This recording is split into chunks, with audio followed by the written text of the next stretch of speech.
Press start.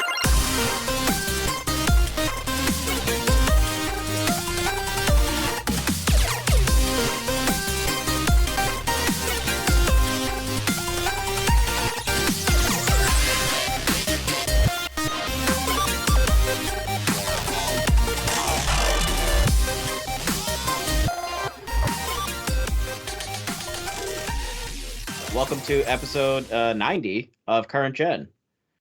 We talk about games. Halfway we talk there. about stuff. No, we're past half. I mean, you can't just see, because then you're getting us That's a cutoff. the joke, Dan, is we're If saying you keep halfway saying there. when it halfway makes no there, sense. then you're giving us Oh a my definitive end of the show, and then that's it. Then we're done. Like, then what do we do after that? God, Like, I don't know. ruining the joke. right now. This is Dive a in. little too existential for my taste. I can't. all right. Well, I Um, am your temporary host. Is this? Wait, can we do Chocobo? Can we do the Chocobo Central instead? Can we do that? Hell no. I Instead, will log actually, off Jeff, you are ASAP. trapped for a Skyrim discussion. I'm sorry. You're getting punked. Not All right, happening. so yeah, I'm the guy from Chocobo Central, Dan. I got Kyle over here, who's very sober, Yeah, I have never drinking anything ever. and I have Jeffrey here, who I'm is gonna have some Pop-Tarts. all about family and fast cars. It's cool. You guys keep talking. I'm gonna have some Pop-Tarts. I'm gonna have some. I'm gonna Yeah, have some the- Pop Tarts you know what? too. People This is a love video gag. Y'all the can't see it crinkling unless sound. it's an audio. What People crinkling love the sounds? crinkling sound. What sounds? Okay. I'm holding a shot glass in front of me. That's the visual gag. This is not ASMR, all right? So I'd appreciate it if we didn't attempt ASMR, because we're probably really bad at it. So It's just I don't know. somebody Someone was fi- telling someone me how finds they a hate sexy strawberries, so I Dan. bought strawberries. We gotta lean into Somebody. it so we can make money. somebody out there, but I mean, it's usually easier with giant yabos. So, but yeah, we're gonna talk about some stuff. We're definitely not gonna talk about Game Award nominees because I don't have all of that in front of me. I don't have spreadsheets and schematics like Tim probably has. Did he So- have that? Probably. Tim's very organized. He's I you know Schematics. Hey he's got guys, all the he's schematics. literally the best of us. So let's get real.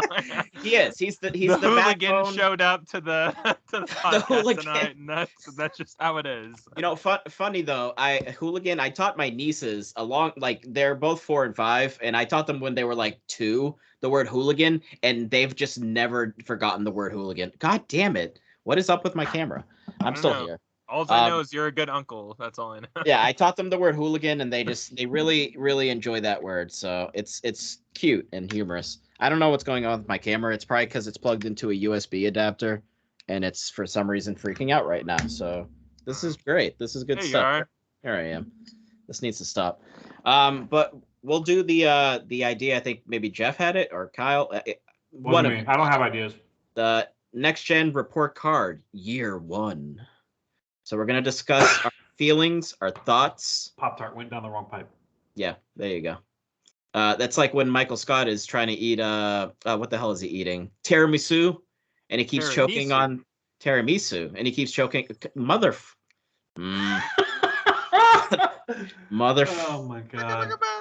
You know what? We're gonna discuss our feelings of the first year of these next gen consoles, the PlayStation 5 and the Xbox Series X/S. Actually, first off, how dare you ignore the fact that I was the most amazing at predicting the Game Awards? I don't know. If spreadsheet. I like actually crunched the numbers, I would probably think that I did pretty great, but not enough to feel like I. You came in second. I came in first with 30 predictions correct. You came in second Hey with Jeff, not to 28. steal your thunder, but two's pretty good. Two's pretty high up there. Can I just talk from being number 2 real quick? Tim came in third with 27 That's- corrections. Predictions correct. I'm not even drunk. And Dan came in with at fourth with 23 because he had some stupid guesses because he's dumb. Wait, so do you have all the results here? I don't know I what. do. So what happened was Ah. that Jeff and I came in here and we took over the podcast. That's what happened. We came. Sure. First You and might have second. to because my stupid camera keeps being a douche. I couldn't. Don't put that on me. Yeah, That's Tim on Jeff. Tim put it in the show notes folder. There's a spreadsheet, and he already color coded like the green ones being correct, whatever, and counted out who's Dude. correct and who's not. This is not okay. I don't get what your issue is. Well, it's Anyway, later on in another episode, we're gonna do predictions before, like the week before the ceremony Who we happens. think are gonna win? Yeah, because that's gonna be a lengthy segment. Do we have any impressions though as to who got nominated, or do you have any snubs that you're like, what? Yeah, let's talk snubs, I guess, if we want to like condense the segment. Like snubs wise, I don't know. I feel like Returnal probably got snubbed for like Game of the Year. Did it get Game of the Year? No. Yeah, it I didn't. think it got snubbed for that. It's not my favorite thing in the world, but I think the design of that game is really great. Yeah, I don't understand why that game wasn't chosen at all. I mean, it's an excellent game. Like, it's high quality. So. Yeah. I don't think it only got action. It looks like it only got action. Yeah, I think Game of the Year. There's a lot of games in that one that it's really diverse in terms of like spectrum of like genre that it covers, but I feel like a lot of I don't things resent that entirely. They could have made room for a racing game. That's all I'm saying. I don't know. Literally the actual Game of the Year could have gotten nominated. That would have been pretty cool. I'm here for that one. I mean, actually. I don't think it's literally the game of the. I mean, I get. No. I have more favorite games. Wise, but it's I'm talking like in terms of like, could you just fall in love with this game tomorrow? You as a Joe Everyman gamer, play it right now. It's free. Yeah, like you can actually play it and fall in love with it right now. I think there's just nothing to latch onto because people love emotion and like combat and like I don't know, stories. It's like still a game at the end of the day. I mean, I don't know. I still feel like I think that's why it hijacks the dopamine receptors of your brain to be like, you did a thing, you know. Well, like it's not fair that it's only got a racing nomination in my opinion. Like it's just there's so much other stuff that it did. There are other games that I'm pretty sure had like Life is Strange, one of them, like I got nominated for like Music of the Year. I'm like, well, that's other people's music. Like this game deserved that. Right. I feel like curating a racing game playlist is really hard because they have to pick a like eclectic collection of like a handful of different genres and mesh it together in like a racing experience. I think it's I don't know. It's just unfortunately one of those things that, like, I mean, we all know for years now, Forza is kind of basically just now it's top dog. Like, Gran Turismo is no longer top dog. It's weird to think about, but it just doesn't really get added in there. Like, let's just imagine hypothetically a universe where Madden is like one of the greatest games that comes out in the year. Let's just imagine that, right? Like, I can't, but I'm gonna go there with you, but I can't. Just multiverse, right? Multiverse of video games. And Madden is one of the best games of the year. Like that wouldn't be chosen either because it's like, well, it's a sports game. I mean, you can't have that be game of the year, right? That doesn't make. So it's like I think it's kind of that dumb mentality. Yeah, that, like, no, I get what you're saying, and I agree. I don't know, but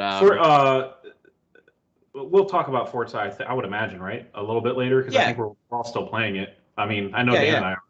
I'm still beating all of you in random. You're not. You never bring up my name because you don't see it because I'm so far ahead.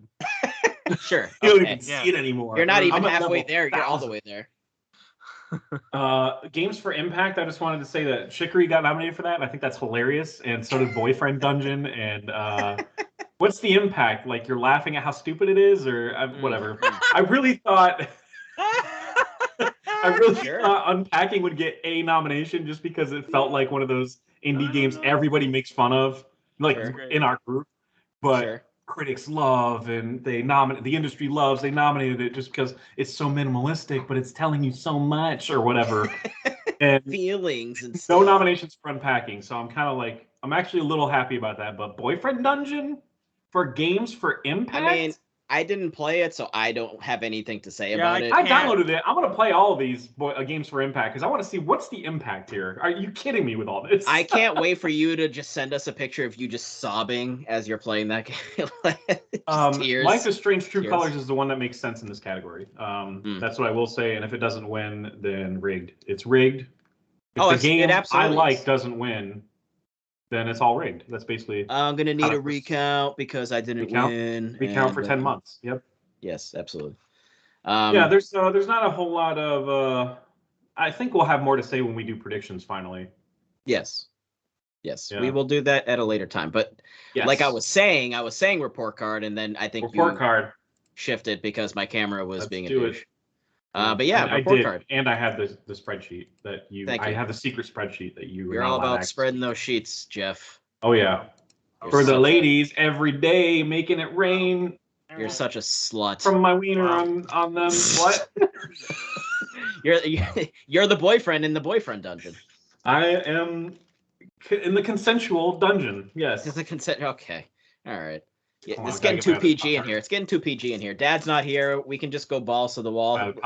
No pants. No pants, guys. Dad's not here. Wait, so were we supposed to show up with pants? No, you weren't. No. Oh no, yeah. Well, I was wearing them. It's cool. So, how do you guys feel about the first year of these next gen consoles? Is there anything specific that that you want to discuss? I mean, like Tim put here some bullet points: load times, quick resume. I mean, yeah, I think we should hit all that stuff, but I also think we should hit the idea that like first years suck.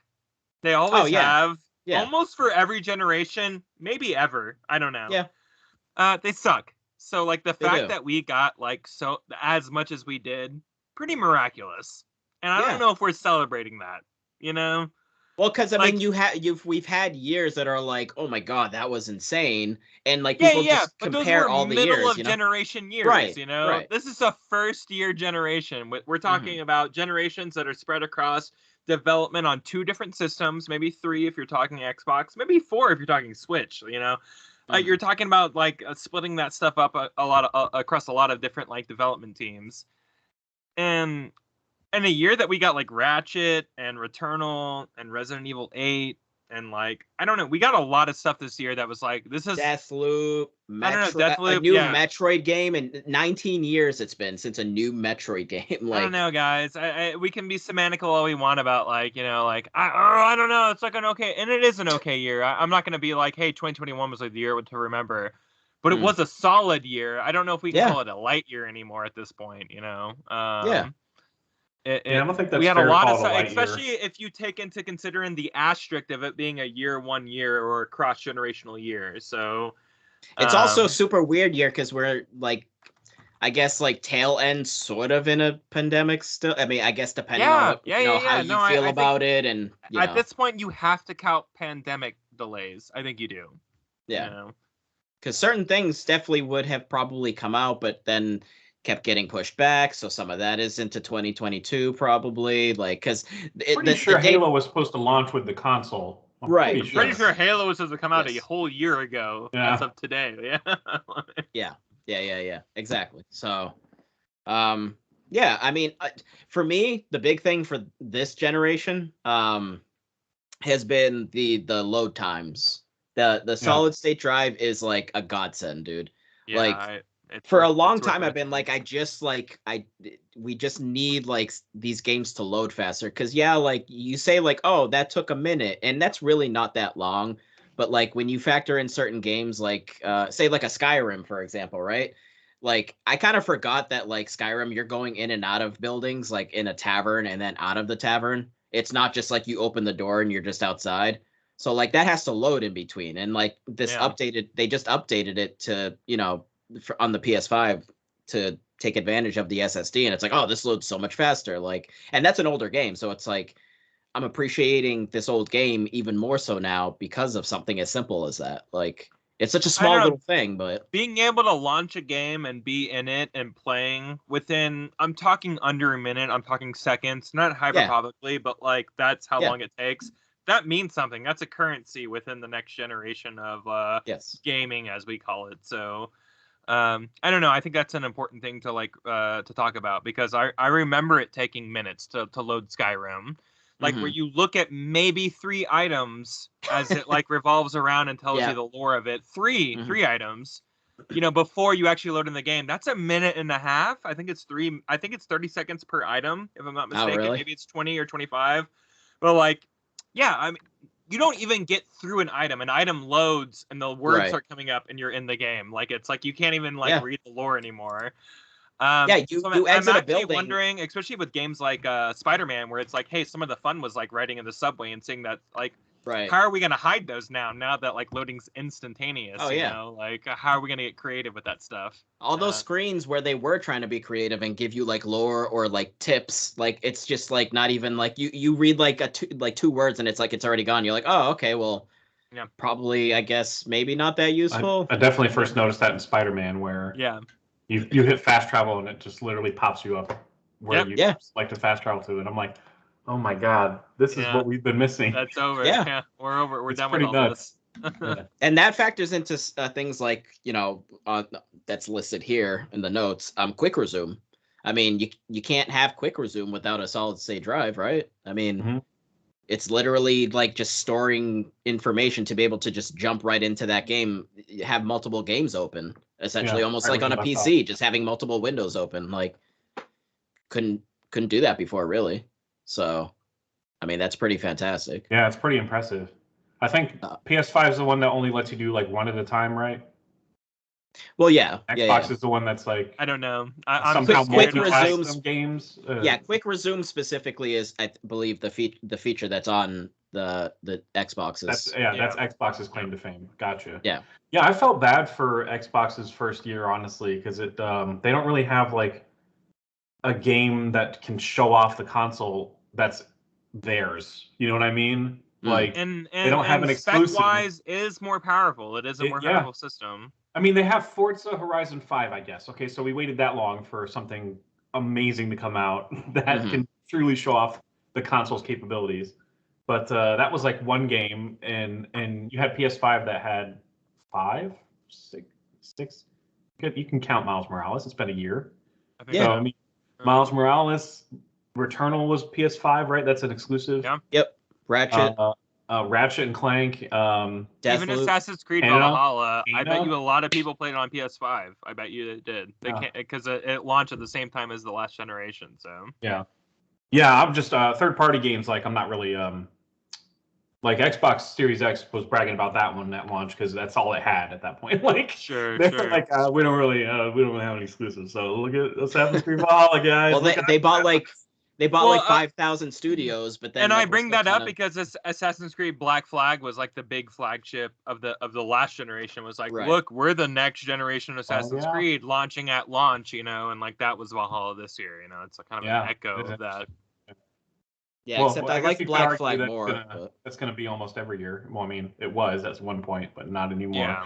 Thank goodness they're pacing themselves with those games. I know we've said it before. They stopped. Hey, they heard. They were like, listen, we can't do this all the time. This is not sustainable. We can't do one. This is not sustainable, Something people get really tired of stuff because we're all ADD. Something that we can appreciate with the Xbox, though, and it's a little bit unacceptable on Sony's part, is backwards compatibility. Yeah. They just recently updated 70 games? 70 more games? Is that an accurate amount, or 70 plus games? Yeah, that's right. They just 76. added to the 76. So almost 80 if you round up. Yeah. That's where they drew the line, though. They said that's it.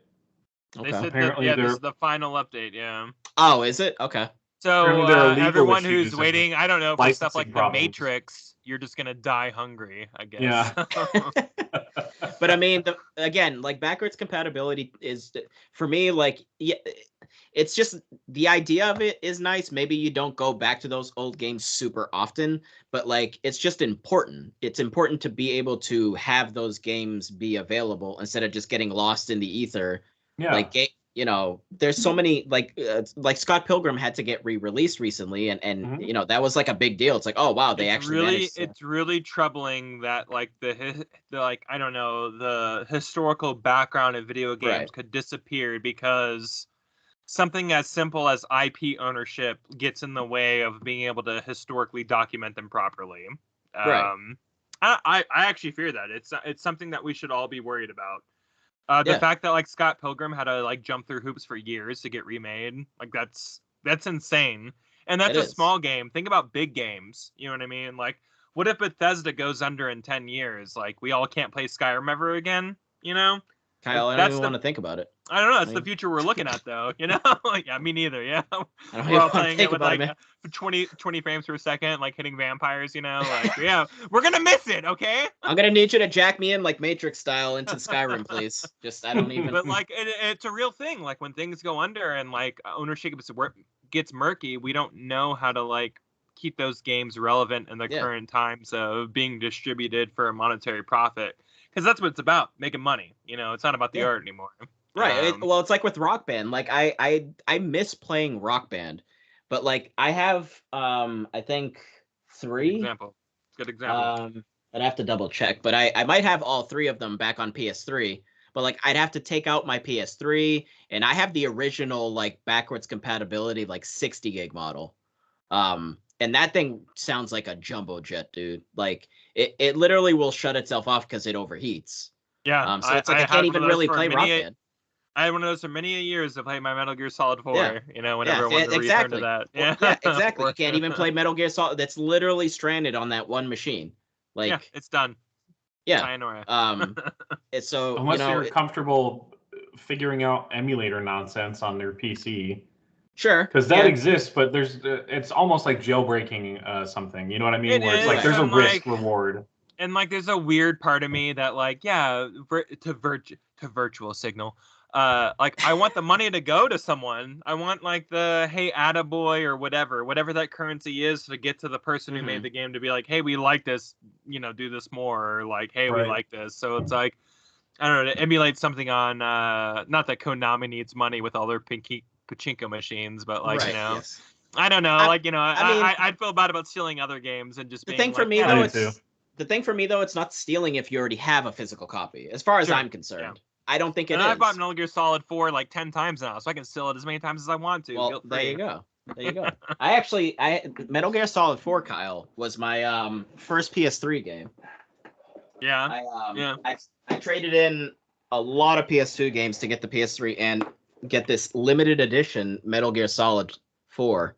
Hey, hold on a second. No, hold on.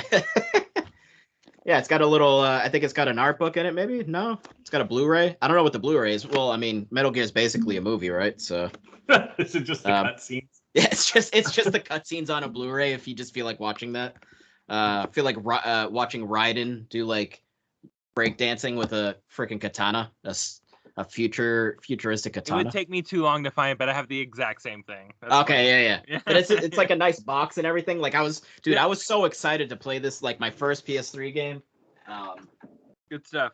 But yeah, backwards compatibility is very important. Preservation of video games is important. We need to. It is. I know the idea of the Xbox is announcing 70 games that you can play that you couldn't play before. It's a big deal, and many people were excited for it. And however people feel about it, if they're not excited for it, there is an entire sect of gamers that do want the sanctity of the history of games to be like, I don't know, safely preserved in some way. And I'm one of them. Like I want all games to be preserved in some way, you know. And like absolutely. If one day I wake up into a world and I can't, like, I don't know, load, I don't know, name a game, guys. Way of the Samurai. I don't know. Super Mario Brothers 3. Super Mario Brothers 3, sure, 2, because it was a weird one that was like a cross. I don't know. That's a weird one. Like, it would be weird that we just can't play that game. So, like, there has to be some kind of middle ground that we can, like, preserve all games in some kind of agreeable fashion, and there just isn't. It's scary. We could lose some games. Yeah. They just need to. Whatever the means is, whether they rip the ROM off of the cartridge or whatever, and then just kind of have the digital information, just put it somewhere, and then just at least have it preserved somewhere. It needs to be preserved. It's very important. But to go from praising Xbox to praising PlayStation on something else, controllers this gen, Xbox kept it safe, more or less, minor tweaks. It's already very good controller, but minor tweaks. The PlayStation's DualSense, so it's not even DualShock anymore. It's called DualSense.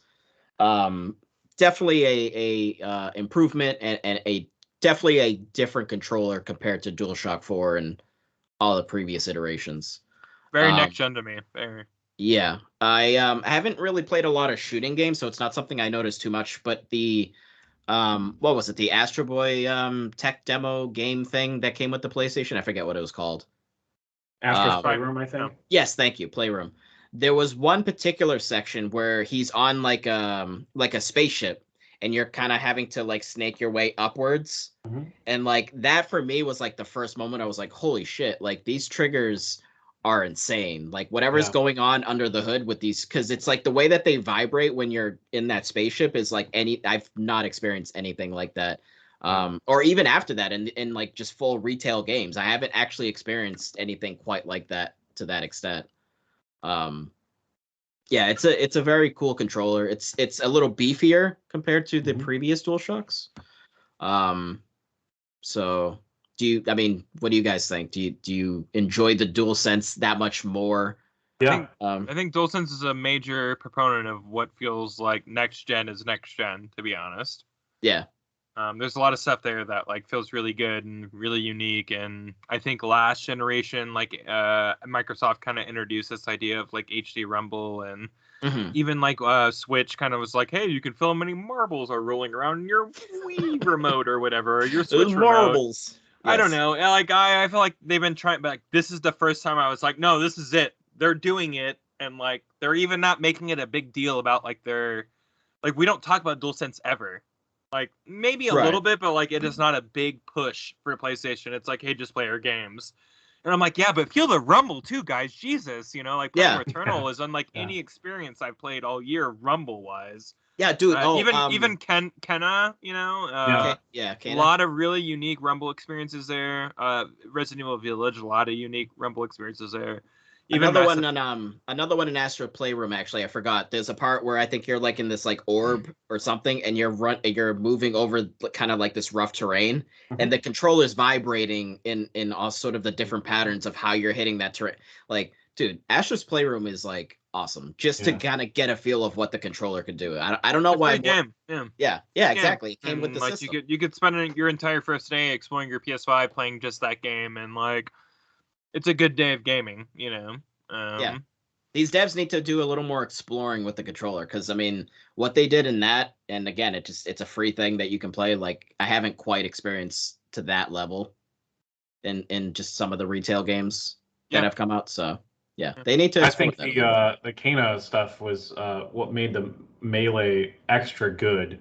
Was the DualSense? Yeah, where like it felt like the bow parts when you were meleeing people with your staff, the sound matched what your controller was I don't know, feeling or whatever. Yeah. Basically, it sounded exactly like it felt, and that was like it vibrated sort of to the sound like lightly, but not too much. You know what I mean? Yeah. Each hit. And then when you made the kill strike, it just felt different. Slightly different every time you killed. I was like, man, people are putting so much thought into this DualSense. It's crazy. And it's usually first party. That's kind of always been the case. Like even with like previous controllers, like the DualShock 4 or whatever. It was always like mostly the first party, and it's like with this controller especially, because it's just tiny little details like that. Like they need to put a bit more effort in. But yeah, it's a pretty cool controller. Yeah, I agree. Exactly. I like the size of it way better, and it just feels better to hold. Like the other one, PS4, I remember playing. I mean, just hours and hours of like, I don't know, God of War, Red Dead 2, whatever. Yeah. And my hand getting like sore. It just felt like the rounded that's intense game. Would like dig into my palm.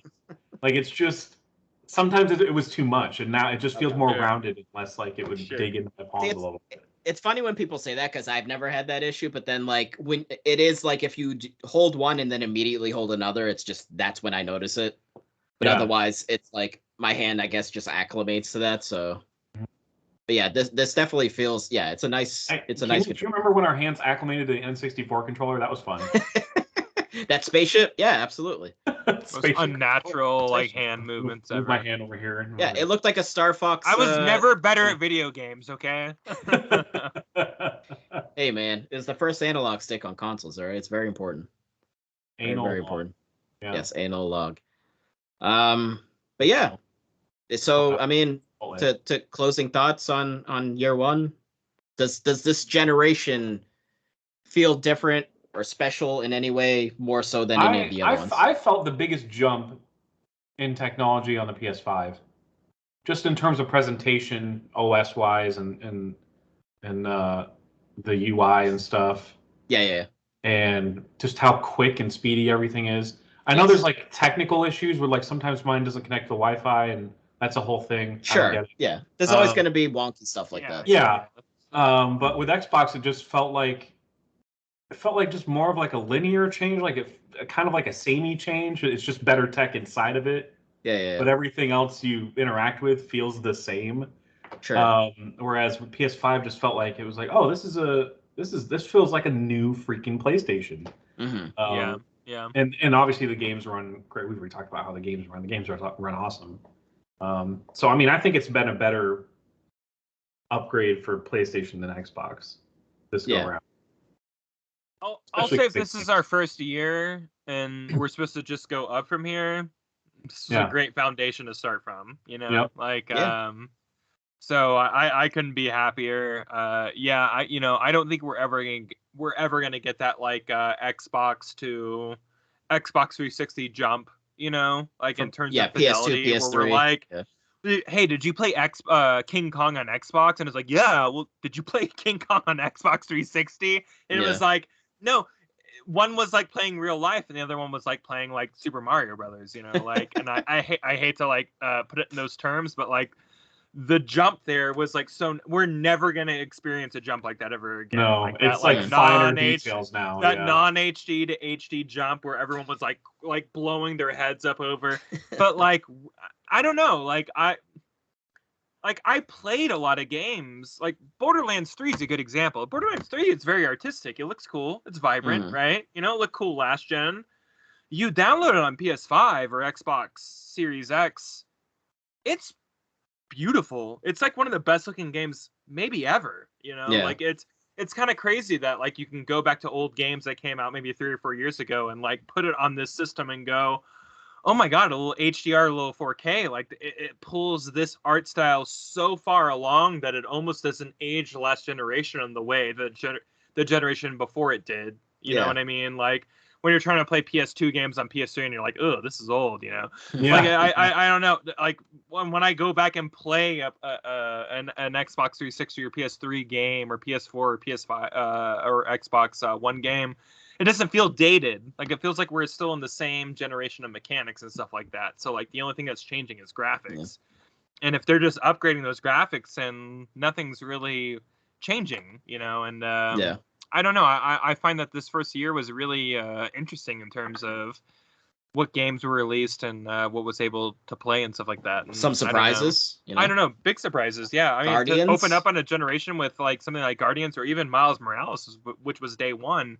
Like these are big things, you know, and we're only going to go up from here. So it's a good first year. I mean, I'm totally blown away by like how this year ended up turning out, because I think just even 6 months ago, all of us were like, the year's okay.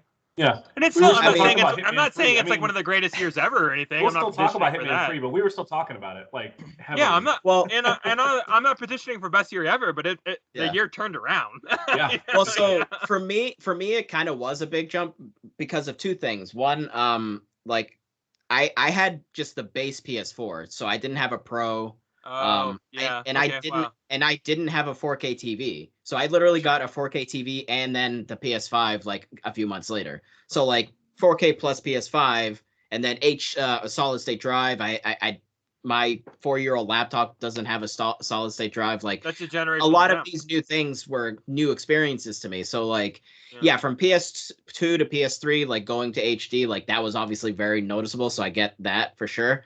But like I don't know, there was something about PS4, Xbox One generation for me with like, so like, for example, with 7 Remake, like 7 Remake, I don't think really would have worked on PS3.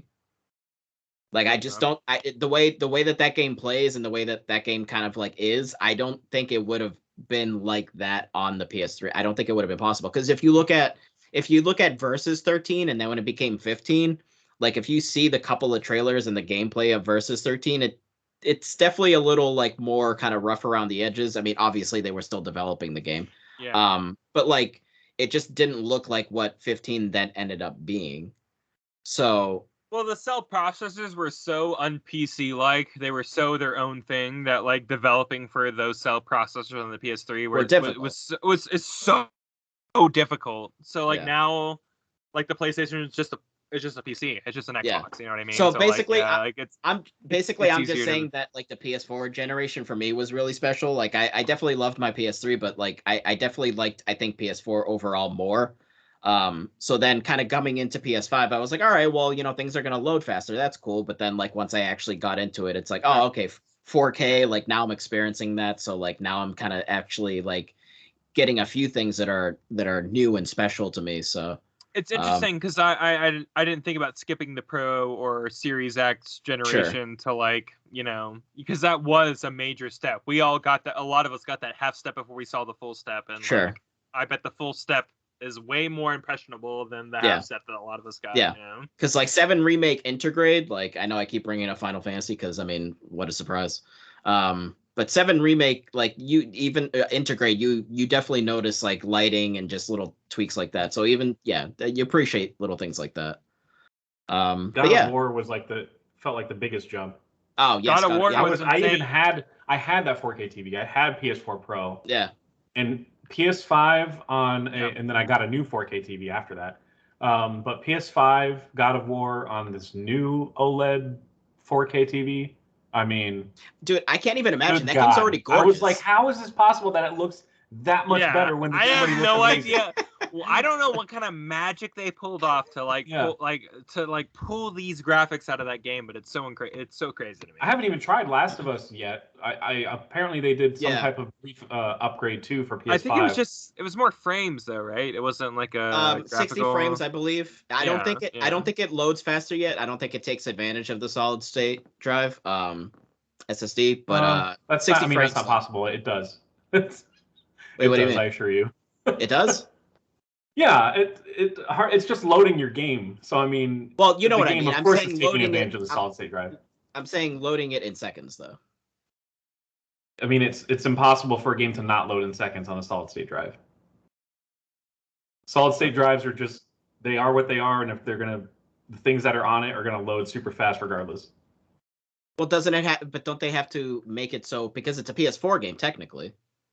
If you're talking about load screens, then they're going to be gone. But if you're talking about like the rendering of backgrounds and stuff, that might be, I don't know, that might be where they have to. Yeah, I'm talking about the game just loading in, like. Yeah, it's going to be super fast. It's going to be super fast. Well, whatever. I don't know.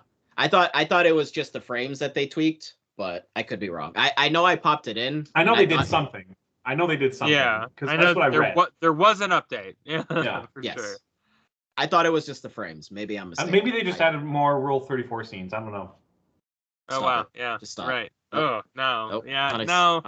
You're opening up a lot of discussions I don't want to have right now. Hey, why'd you have to go there? We're having a serious conversation, and then you had to ruin it. So do you guys want to do headlines first, or what we're playing, watching, or what? Tim seems to like to do now playing, watching at the end. So I mean, we can do whatever we want. Let's stick to you know what? Let's make Dad proud here. Let's make Dad proud. Headlines. Let's stick to the formula here and let's go forward. Some of the headlines we already happened to talk about with the next gen talk and Game Awards too. So we should be fine. So we'll start with general news. Saints Row delayed to August 23rd. Yes. To make sure it meets certain standards, which is pretty much like always like the default. Yeah. So it's like, no, we get it. Let it cook. Like it's crap right now. That's I got to be honest. The amount of trailers they were releasing, I was like, this is 100% releasing in February. Like the amount, because every week they were like, here's a new 10-minute gameplay trailer. And but I mean, August is a jump, though. I mean, February to August. It's not even like a little jump. It's kind of like a 2-quarter jump. It's like, I don't even know what I'm doing tomorrow. How do you know about August? It's jumping from one side of the year to the other. Yeah. It's like announcing Starfield in November. You're like, are you sure about that? Like, right. But August is going on. August is a good month. I mean, that could. I think generally there's not too much in August. I mean, I know kind of. It'll be fine there. You know, so that's probably a good months are not amazing. Right. We need more fun games in summer. Yeah. More fun games. That's the backlog years or months. Yes.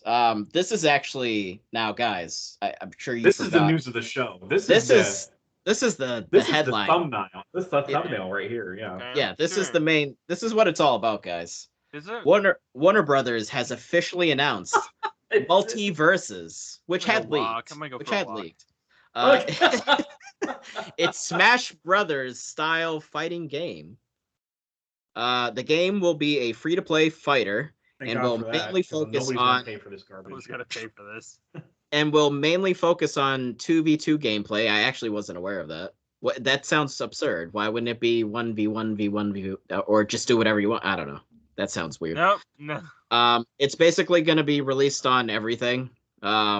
minus Stadia. I didn't see Tim didn't list Stadia, so sorry guys. Sorry Stadia people. Not a real game then. The one Stadia owner out there. Yeah. Sorry. With full Scott Ackerman. with full crossplay support, so that's cool. Okay. I don't know. I think you just said that, but I don't think you mean that. Actually, I did appreciate in the trailer that they showed though how they were like, listen, like you guys hate when there's lag in fighting games, right? When you're playing online, we're gonna really make sure there's no. So it's like, you know what, free to play game, you really want to pump money into servers, making sure there's no lag. I appreciate that. I mean, this game's gonna be garbage, but I appreciate the effort. I appreciate it. Well, the reason that it's gonna run so smooth is because it looks terrible. So that's sure. Yes. Graphically make it look like a mobile game. I'm actually really excited to play as Arya Stark, so I don't know. Arya Stark, let's confirm or let's list off all the confirmed characters. So we have Batman, obviously. Okay. Superman, obviously. Makes sense. Wonder Woman, obviously. Makes sense. Harlequin. Oh, I'm with you. No Joker yet, but we'll see. I'm with you so far. Now this I'm just like I can't even stand this because it's like a meme and it's like a meme that I don't understand and it's stupid as hell. Shaggy from Scooby-Doo. Oh, the singer. How dare you? Yes, yes. Like, for anyone unaware, it wasn't me. Come on, you just guys. go I don't know what he's saying. Something about in the corner in the bathroom. Okay, all right. That could be any song, Jeff. That could be any song. It wasn't me. All right. But anyways, anyone who's unaware, it's been like a meme where with the unreleased Smash Brothers fighters, a slicey chunk. A chunky slice. People on the internet wanted Shaggy in Smash Bros. And that's idiotic. That's stupid. You're an idiot for wanting that. So that's dumb. The memes are great. So keep whatever. Bugs Bunny. I mean, why sure. Not? Sure. At this point, why not? It's all downhill from here. Is Porky Pig in there or? I assure you, he probably will be. Real quick aside. I think there's going to be classes for these characters because I saw Bloodworth from Easy Allies posted a screenshot of Bugs Bunny and on the corner it says mage. Bugs Bunny is a mage. Oh my god. No, you know what? Hey, can I know on this one? No, you can't, Kyle. You can't. It's there. It's what's already Shaggy there. Then? That's... Yeah. So Bugs Shaggy's Bunny a warrior. Warrior. He's got to be warrior class. Yeah. Warrior class. So Arya Stark from Game of Thrones. Of course. The family-friendly show, Game of Thrones. Tom and Jerry, which is what? Ice Climbers energy, right? All right. Wait. They're one character, Tom and Jerry? I don't know. It says Tom and Jerry, so yeah. Tom and Jerry. Ice Climbers energy. That's what I'm getting there. Jake the dog from Adventure Time. All right. I'm really happy they included all the Adventure Time and Steven Universe characters that all of us are so familiar with. Yeah, our generation who's in their 30s. Oh yeah, that's a good point. Yeah. Finn, I was generation after, I probably won't be watching this stuff. I didn't know that they described him as Finn the Human, but that's the other. Yeah, no, that's his name. It's in the fucking song. Dan. I've never actually watched that show. You could be making up Adventure Time for all I know. I have no idea. Take a few drugs and watch that show, Dan. I don't want to take any drugs ever, Kyle. No, Dan Stellan's Just Say No Dare campaign. Jake the dog and Finn the human, blah blah blah. It's Adventure Time or something. I don't know. Who gives a shit? That's the whole show. Sounds exactly like you watch it. It sounds verbatim, something along those lines. And here's the show. And there's a tune, and they say things, and Now, Kyle, Jeff, what was this? What was the Shaggy song? Adventure Time. Adventure Time. Adventure Time. Oh no. There you go. Steven Universe from Steven Universe. All right. That's way above our. If Adventure Time is too old for us or young for us, Steven Universe is 1,000% too young for us. So yeah, absolutely. Because I don't even know who Garnet is. That's a full generation lower than Adventure Time is Steven Universe. Well, there's also Garnet from Steven Universe. So there's that character. You keep on saying that word. I don't know. And It's just a universe full of guys named Steve. That's what I assume the show and is. Then, the whole goddamn Steven universe. And Tim put an original character, so I'm completely Rain Dog. Wow. R-E-I-N. They did an original character. Rain so there's Dog. an original character? Are we sure that's original and not from The Grinch?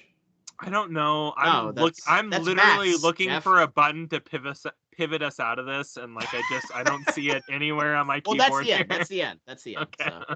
But that was the main topic. Absolutely, the most important thing we'll discuss today. Yep. So actually, the second most important one is the next one on the list. Please be excited for multiverses.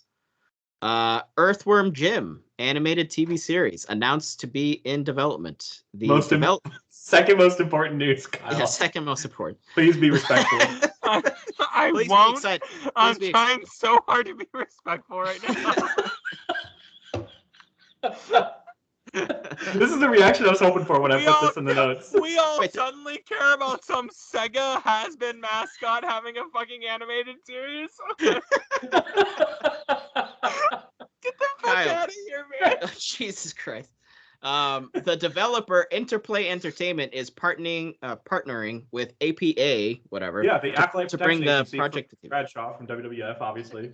Okay, sure.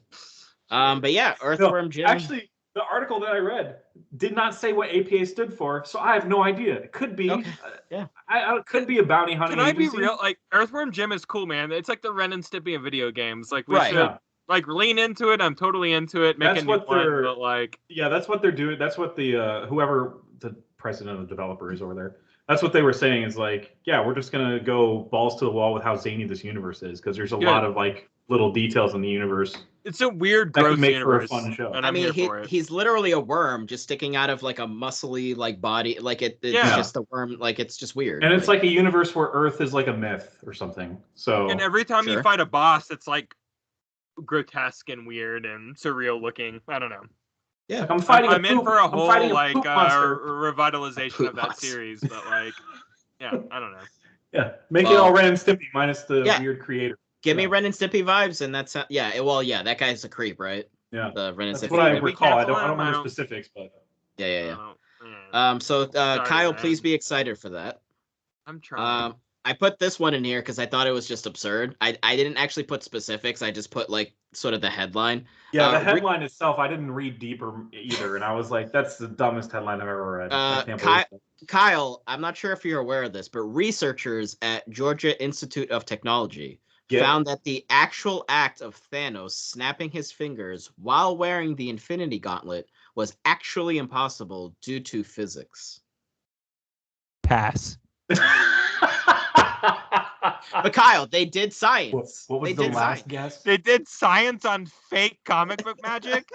They did science. I don't know, dude. I don't have anything to say about this. It's not going to be like at 11 yelling into a microphone. Like I don't have anything to say about this. Hold on. Let me Let me call Bill Nye. Bill, is this real? Bill. Bill. I don't know.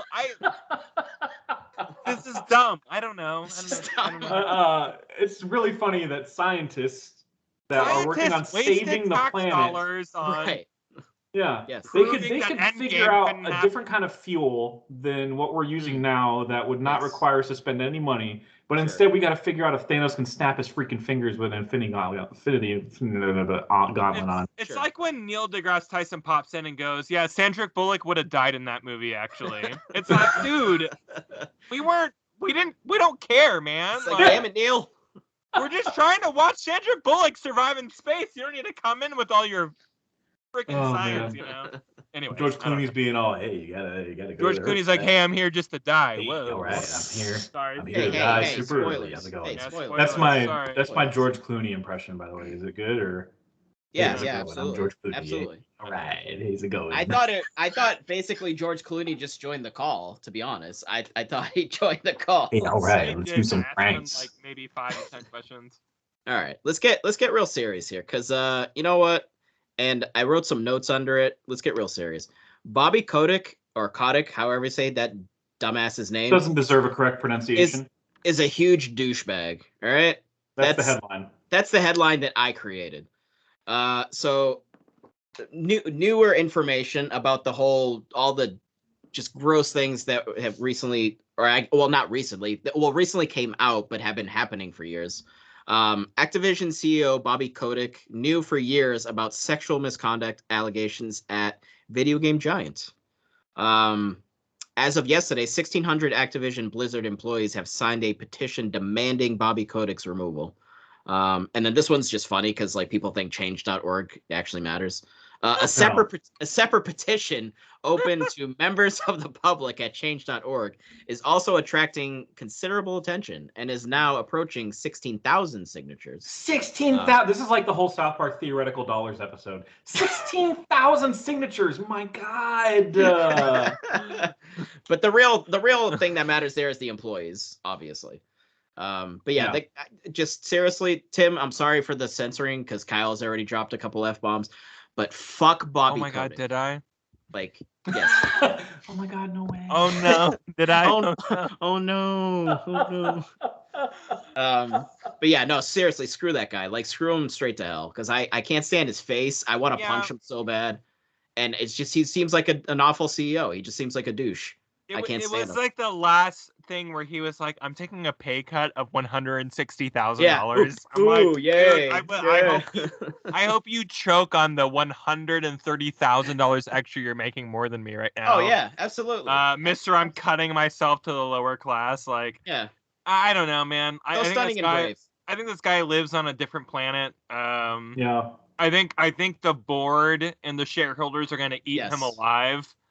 And I think some of the board members are on his side still. Some are, but some aren't. Some board members are threatening to walk.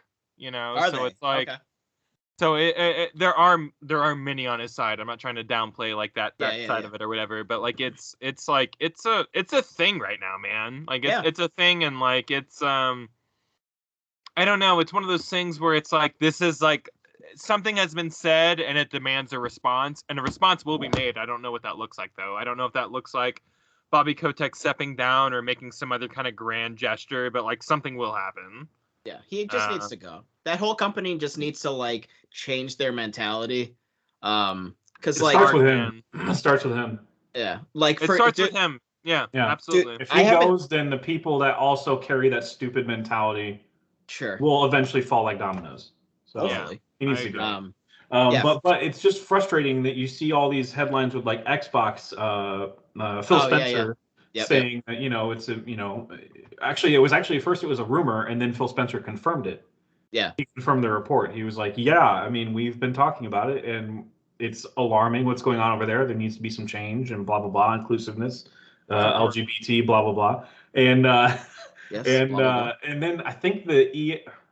I always want to call it EA because they're not much better. Who is it again?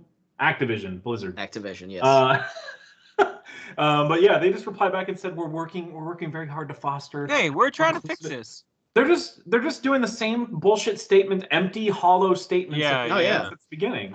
It's it's so frustrating. It's so weird how fair and representative and inclusive is part of our business model, and it's like, dude, you guys, shut up! Like you aren't doing anything. You're saying a lot of buzzwords that are just really cool. Like whenever someone's trying to quote you, but like. Not only do you not care about your own employees, but for years, and this is why I thought it was always weird. Like, EA has been kind of like a grimy company for a while, but like Activision has always been way, way worse. I don't know why for all these. I don't know if it's just Call of Duty blinding everybody because millions of fans, and they're just like, whatever. I love my Call of Duty. Well, it's the game of year every year, Dan. Yeah. So have some Activision has been vile for years. Like I remember the Ghostbusters game. Like they didn't want to publish that because they're like, well, we can't annualize it, so they didn't publish Ghostbusters. I forget who ended up doing it. But that Ghostbusters game, that's actually pretty decent from what I heard. Somebody else had to publish it. Do you guys remember DJ Hero? Yeah. Yes. Remember that just in the middle of Guitar Hero? I actually thought there was two of them. Like there was two DJ Heroes. There were. I remember that thinking at the time, this is like the most innovative version of this type of game that I've seen because there have been 0 DJ simulators up until that point. So actually, Jeff, it's funny that you mentioned that, and I can't remember right now what the name of it was, but I remember reading an article years ago when I worked at GameStop. There was a small dev team that went to Activision with a DJ style game, with an idea and showed it to them, and they were like, because they were making Guitar Hero, so they went to Activision and was like, hey, DJ game, like this is it, and Activision was like, no, I don't know, and then I believe the article stated that they actually bought them. I can't confirm that 100%, but I'm pretty sure I remember saying that they did end up buying them, and then just years later they released DJ Hero. So they bought those guys. And then they released DJ Hero, which wasn't really actually their original idea in the first place. Like, well, DJ Hero is just a ripoff of like Konami's like Beatmania. Like Beatmania is just like, you know, it's all just a thing that's being taken. But the peripheral though, it's like an actual. So was Beatmania. Beatmania was in the arcade, and like you were on like turntables. That's what it's called. Turntables. Yeah, exactly. Yeah. How the turntables have table turned. But yeah, Activision sucks, and they always have. And Bobby's probably to blame, along with some of those board members. Just treat your employees better. Like, the only reason you're even making that amount of money is because you have all the people on the bottom doing all of the actual grunt work. I'm sorry, the fact that like Bobby Kotick is one of the most successful and most well-paid CEOs in the history of CEOs is fucking freaking. Sorry, Tim. Disgusting to me. Well, you already said it. No, it's too late. It's too late, Dan. Don't put more in. Like focus on it. It's embarrassing. You know, like it's incredible to me that like I don't know. He and I feel like he's been at the center of like I don't know, this predatory game like marketing behavior forever now. Oh, absolutely. But we all just instead like the pile on EA, which is like EA like sucks. Don't get me wrong. But absolutely. They're far from the original monster. Like the Frankenstein's monster of this all is always been Activision. Yeah. Like the amount of people who lost their minds whenever Blizzard merged with them. Like, do we not we forgot that? Like that was a hit. Sure. That's a point in time in history that we were all just like, whatever. I'm like, no, we were all losing our minds about that. You know, like I can't believe Blizzard, the most like well-quality manufactured video game company of all time, is merging with Activision. The people who just pump out whatever the most popular thing is. Like it was literally the merger of like heaven and hell merging together. It was weird, man. Which is what Diablo's about, right? It was weird. Yeah, literally. That's why Diablo 3 got made. Yeah. It's really weird though. Like jokes aside, like it's a really weird thing to watch where Blizzard was and where Activision has always been, and them two becoming this one entity. Where it's like it's like where art and consumerism clashed and never unclashed. It just became this like I don't know echo of like BS capitalism that happened whenever these two like companies merged, and they've only made crappy games since then. And obviously making money is important. Everything not to curse all of those sentences. Just that part. All of it. It took everything out of me.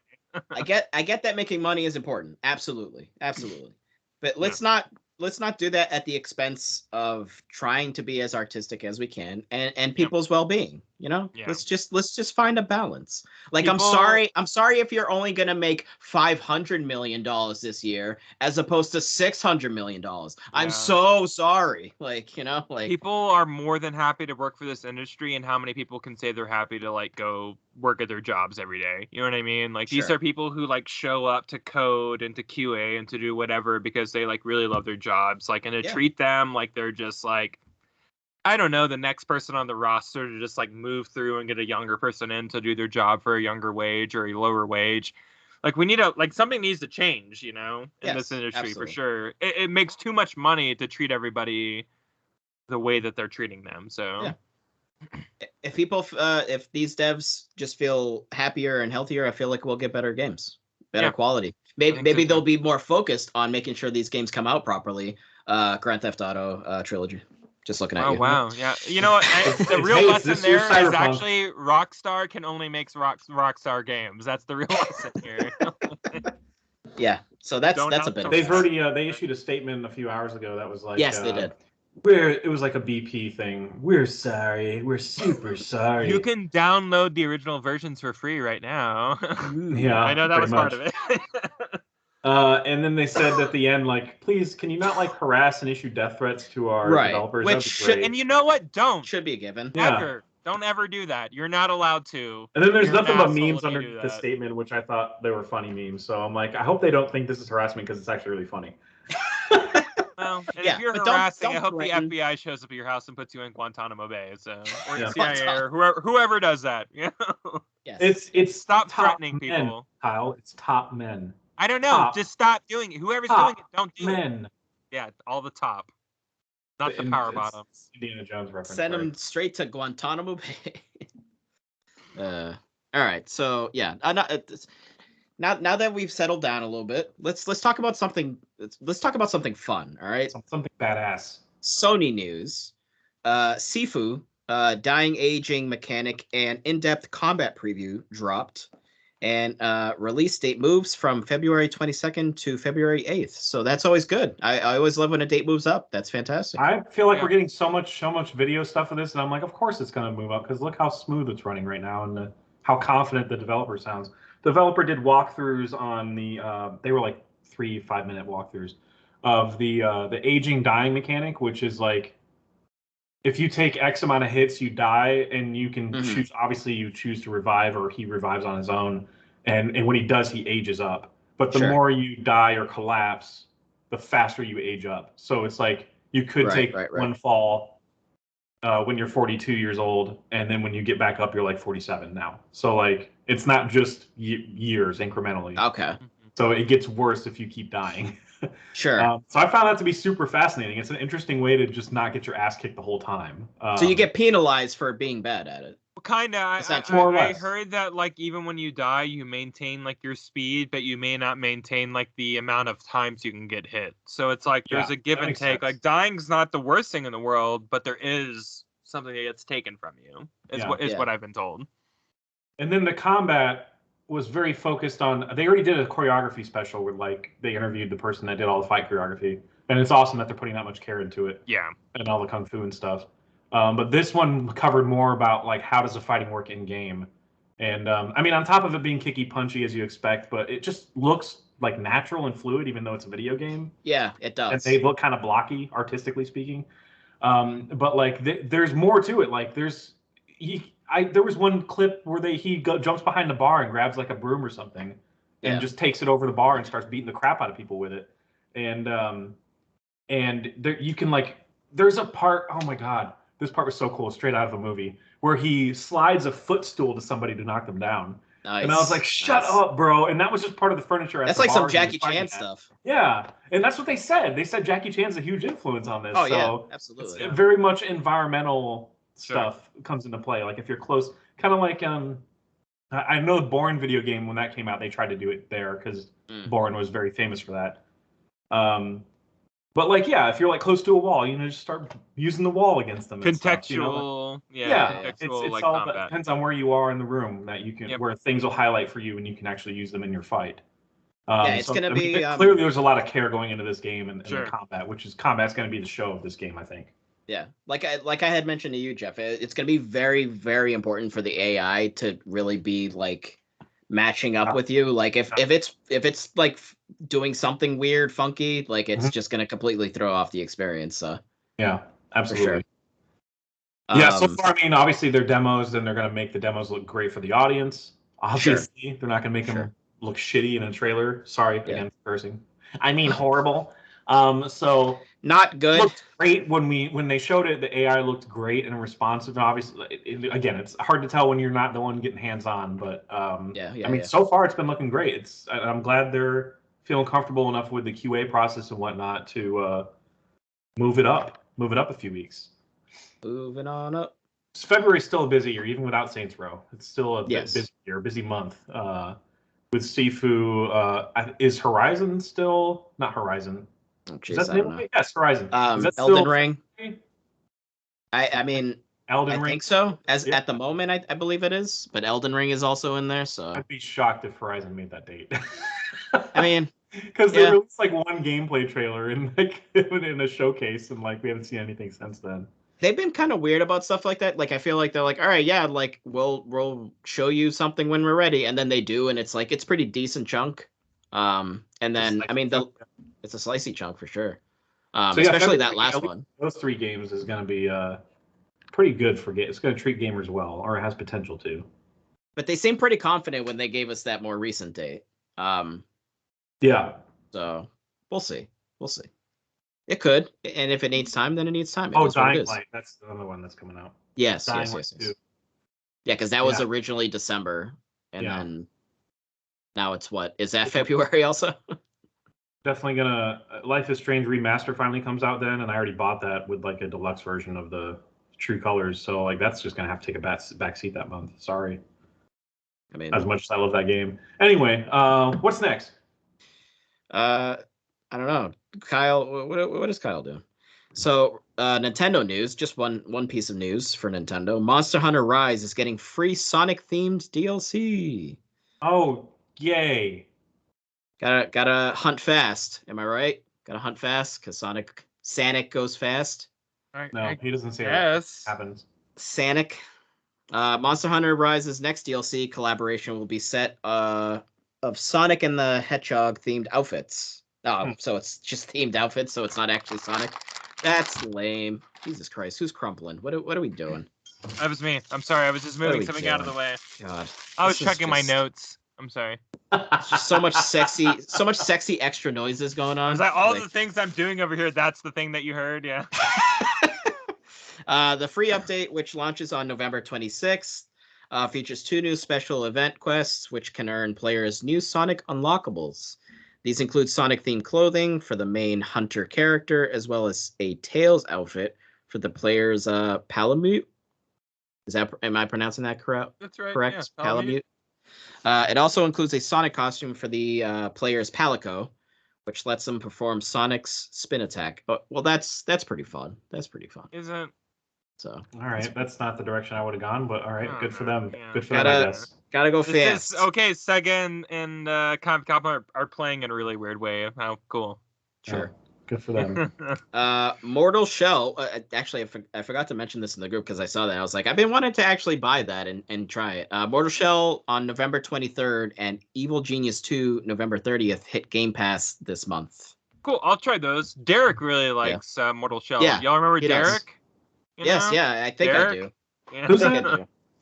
He's the one that allows his pants to crush his testicles, I believe, right? Is that him? Derek. No. He actually really likes this game, yeah. And if it's free on Game Pass, I'll totally check it out. It looked interesting to me enough to check it out, but Evil Genius 2 looks fun too. I don't know if you've seen that, but yeah. Xbox says there will be no more backwards compatibility. Oh, so you guys already said that. Yeah, we discussed that, yeah. Okay, well, that's old news, I suppose.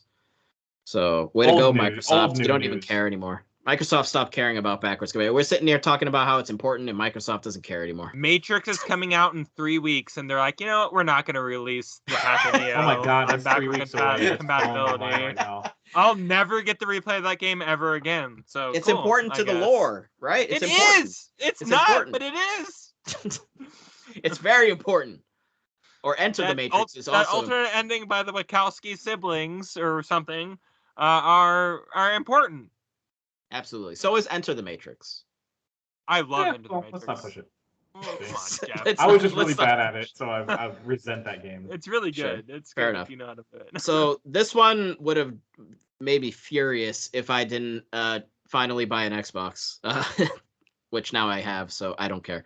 The Elder Scrolls 6 will be an Xbox console exclusive when it eventually releases. Eventually is the key word there.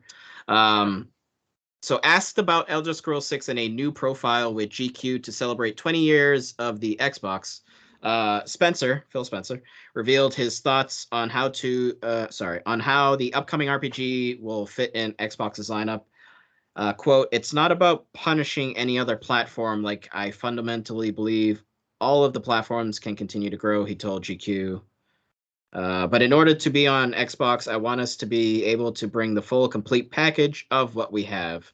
And that would be true when I think about Elder Scrolls 6. That would be true when I think about any of our franchise. So, I mean, basically, it's like, yeah, we spent like a crap ton of money to have Bethesda. Like, we need to recoup that. So that's what we've all been saying, right? Like, I like Phil Spencer. I think this is like a major show of like weakness to be like, but we bought we bought this team and we're gonna like, you guys, that's what you bought them for, is to have an exclusive system like just this. say it, right? to be like, well, we're sorry that people aren't going to get to like, no, you're not sorry. You're asking people to come on over. We have the game that you all like. I think it was a lot of the legal stuff. I think it was the legal mumbo jumbo they couldn't say at first because it wasn't like everything wasn't all signed and like, inked yet with the deal when they first announced it. So I think they kind of had to be like nebulous about it. But now that it's now that it's being more official, it's like, sorry guys, like it's ours. So no one buys a console to be like, hey, this is going to be on everything, or not a console, but a dev studio. Like, like Sony didn't spend a bunch of money on the Returnal like team to be like, and they're not going to be on Xbox. Yeah. Like that announcement never happened is like, hey, and guess what? Housemarque's next game, not going to be on Xbox. Yeah, we know you bought them. Like we know. Well, and like, but for whatever reason, whenever like Xbox bought Bethesda, everybody in the world was like, you think all their games are going to be like exclusive though? Yeah, dude, that's why they bought them. Like, are you, this is not Minecraft. They're not trying to install this thing on everything like it's Minesweeper.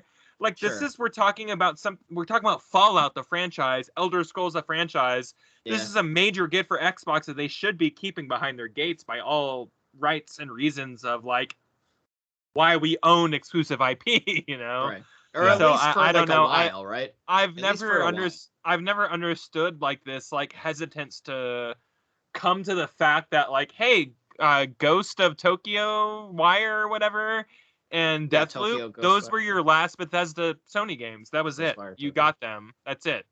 Like these are your last, and they're gonna come to Xbox eventually. Yeah, and like these are temporary like PlayStation games, and then they're never gonna be PlayStation games ever again, and that's life now. Like that's I don't know. Say it. Microsoft didn't buy Rare like 30 years ago and go, you know what, we're gonna still make Donkey Kong Country for Nintendo. No, they didn't. They left. They bought them and left, and they made bad Perfect Dark games for a few years, and then Sea of Thieves. Like that's what they did. Like, sure. Well, they made that Banjo-Kazooie game that nobody cared about, right? Exactly. So that adds to the pantheon of I don't care about games that Microsoft made them make. But like, this is like one of those things where it's just like people don't buy people to like share. They buy them to own them. Right. So it's like. Right. You guys, if you want to play Starfield, if you want to play Elder Scrolls 6, if you want to play Skyrim 2 or whatever in a few years. Well, that's what 6 is, right? It's you gotta buy Xbox, man. That's the rules now. Dude, I can't wait for 6. Like whatever that is, I just can't wait. I wish that whenever I become the Archmage of the College of Mages or whatever, that people go, hey, the Archmage is here interacting with me. That's all. But still, everyone treats me like you just look like some prisoner or some like off-worlder or whatever. Sure. Outside of that, like I'm all about whatever. I think Bethesda knows exactly how to make an open world game, and the fact that people think they're gonna hold out, like, oh, I just won't buy Elder Scrolls 6. Yeah, you will. You will. Yeah. They have to buy the Xbox first. Or get a PC, whatever, but you'll play it, like if you like these games, you're not going to not like follow up with buying a system that can like play it. So yes, they have their fans and there's enough of them. So sometimes a business needs to be a business. Yeah. Right. So enough of your shenanigans. Just buy all the machines eventually if you can, Maybe you have to. Capitalism rules supreme. Surrender to it and buy all the machines. Sometimes people can't afford all of them, and that's fine. Give it a little time. No, Dan. No. Just buy them all. Kyle, everyone's not ballers. Everyone's not ballers like us. Don't don't pay your rent. Don't pay your internet provider. Whatever. Just pay for your new $600 system. There you go. Sure. There you go. Good financial advice from Kyle. Yeah, don't listen to me. Who is still sober, obviously. Yeah. I'm not rich. I'm not rich either, so don't listen to me. All right, so that is all for headlines. So now we can discuss what we are playing / watching / experiencing. I feel like I should get some crap out of the way. Sure, get your crap out of the way. We'll have Halo. We'll have Halo Infinite and Battlefield. Since Battlefield officially came out this week, we'll get those out of the way last. Get that poop out of the way. Since those are big ones. But hey, guys, I played the Kid Amnesia exhibition, and I know Tim diddled it. Yeah, played. You said experienced, and this is one of those things. It's literally an art gallery, and their music plays during it. Nice. That's all it is, and you're just walking through it.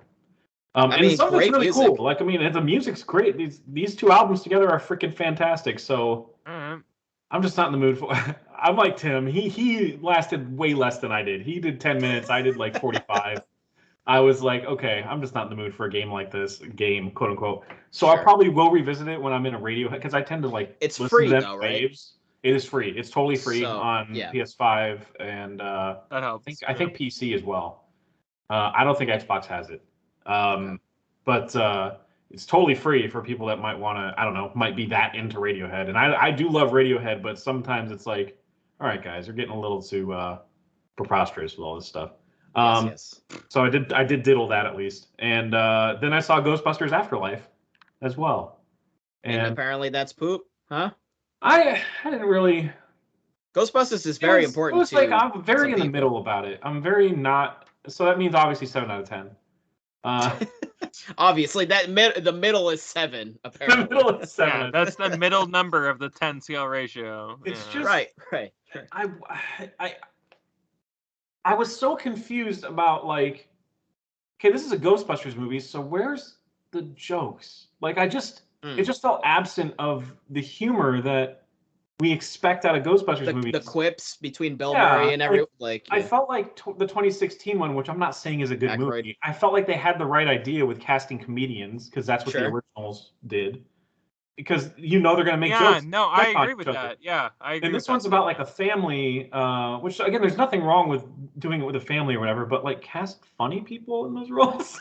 Like the only funny person was Paul Rudd, and he was like not really the best part the entire time. He gave some of the best parts in the movie. Yeah. But he wasn't even part of the family. He was just like, I'm a substitute teacher or whatever the hell. Like he's just like some guy.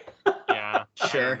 Sure. I don't know, and no one in this world knows about what happened in the Ghostbusters Well, it's been universe. so many years later that the ghosts have gone away, right?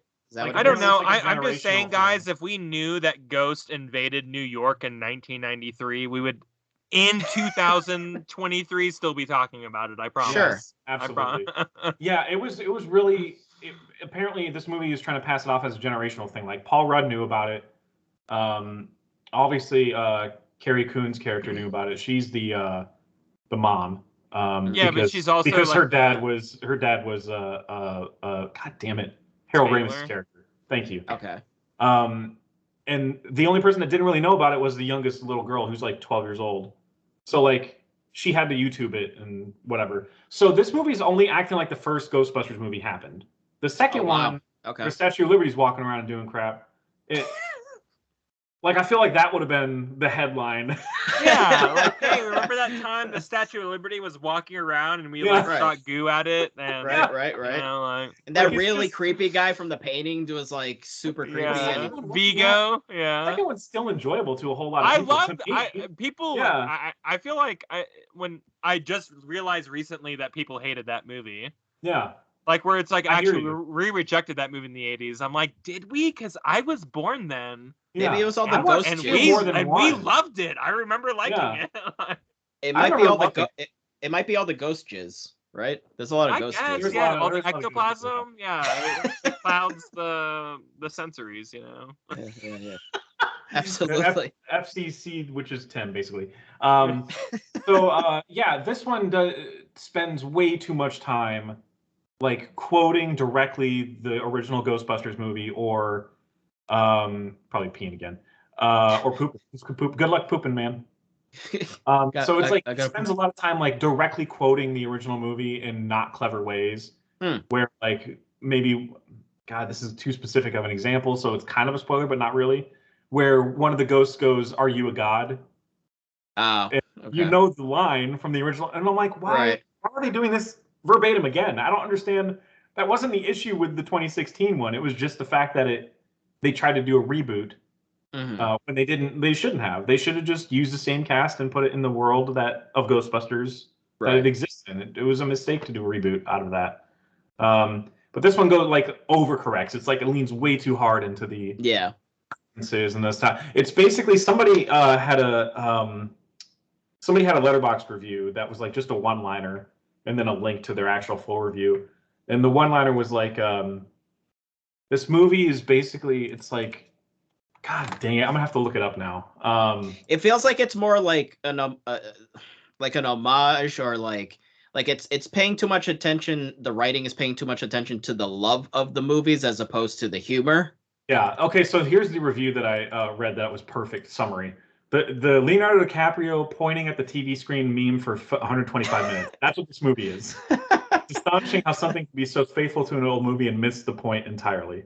Sure. So I don't feel that bad about it. Like there was still some entertaining stuff in it. But like those are where my issues lie. Like it's like a 5 out of 10 or whatever because of that stuff. Well, like the director is what, the son of the guy who directed the first one, right? Like, in my opinion, he makes good stuff. Up in the Air is a great movie. Thank You for Smoking's fantastic. Like he makes good stuff. So I don't. Juno's good. Young Adult's good. Mm-hmm. So I don't know what happened. Oh, and I think it's a case of like not knowing how to weaponize nostalgia properly. And Jeff and I were kind of talking about this in a sidebar in a different chat. But it's like, this is the wrong way to use nostalgia to like be like, hey, remember why you like this, you know? And I don't know. It basically just come up with a stronger plot reason to do that. You know what I mean? That's all I'm asking you to do. Because you can still do the nostalgic stuff, but you don't have. You're just doing it for nostalgic sake. You're not really doing it for any story reasons. Kind of like the new Star Wars trilogy. Am I right, Kyle? Oh my God, this freaking guy. Just gonna hang up. I'm on mute because I was cursing. Hey, remember those characters? 5 to 10 characters seconds from the original trilogy? They're here, and then they're just kind of there, and they're gone. Yeah. You're the worst. I hope you're Dan the worst gets, kind of person. I don't know, not like a dermatological cancer, but like something itchy, you know, like something. Yeah, an itchy butthole. I hope you have the itchiest butthole. Something that, like, while he's at work, he's like, "Ow, maybe I shouldn't have said that. I'm very itchy right now." Like that's kind of like that level of.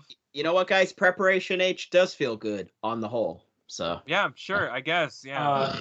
The only other thing I wanted to mention was that this movie spends way too much time doing origin stuff for gear, like the ghost trap and the proton packs and like the gun or whatever, and the it's vehicle. For the kids. The it's for the kids. Jeff. It's for the kids. No. I'm just saying, like, they spent so much time on what is this? Whoa, what? That you're like, this is supposed to be a sequel. Like, we're supposed to know again. What yeah, most of the stuff is for the kids. For the kids. There is a way to walk the line of sequel and like. I don't know. It just feels like this movie, and I haven't seen it yet, so I can't speak to it. But the way that Jeff describes it, it sounds like they did everything wrong in terms of capturing like what was important about Ghostbusters and making you like care about what was going on. Yeah. You know, without it making it seem like, hey, this is for a new generation or whatever. Like, what was there for us, or us adults? Yeah, it was for us. It was like. Okay, yes, I remember all that. Thank you for reminding me. Maybe that's how Star Wars fans feels, and maybe I'm getting a taste of my own medicine right now. I don't know. The humor relied on the 12-year-old girl telling jokes with bad punchlines, like dad jokes with really bad punchlines. Sure. And that happened way too much in this movie. Like it was like, okay, I get it. All right, she's really bad at like human emotion. Yeah. Telling jokes. She's an awkward little girl. She's an awkward kid, right? Awkward kid trying to tell jokes. So right, and she's a great actress. I've seen her in other stuff before, and she's gonna have one of those really long futures, kind of like the first time I saw Elle Fanning in like Super 8, and I'm like, oh shit, she's gonna be an insanely talented actress, and sure enough, she's killing it right now. So I feel like the same thing about whoever this girl is, because she's. It's not her that was the issue. Like it was just like the attempts at humor that was just completely fucked. I mean, comedy is very everyone has different styles, of comedy. One of my friends who's a diehard Ghostbusters fan, dressed like a Ghostbuster to go to the premiere of this, saw it twice already. Loved this movie. He loved this movie to pieces, and I'm like, I genuinely really glad you love it, dude. Genuinely. Yes. I didn't. I'm sorry. That's fair. It's fair. It's all right. All right. You know what the issue? You know what the real issue was? It just wasn't woke enough. It wasn't woke enough, like the 2016 one. It's not woke enough. So. It's a bunch of white people problems again. Yes, exactly.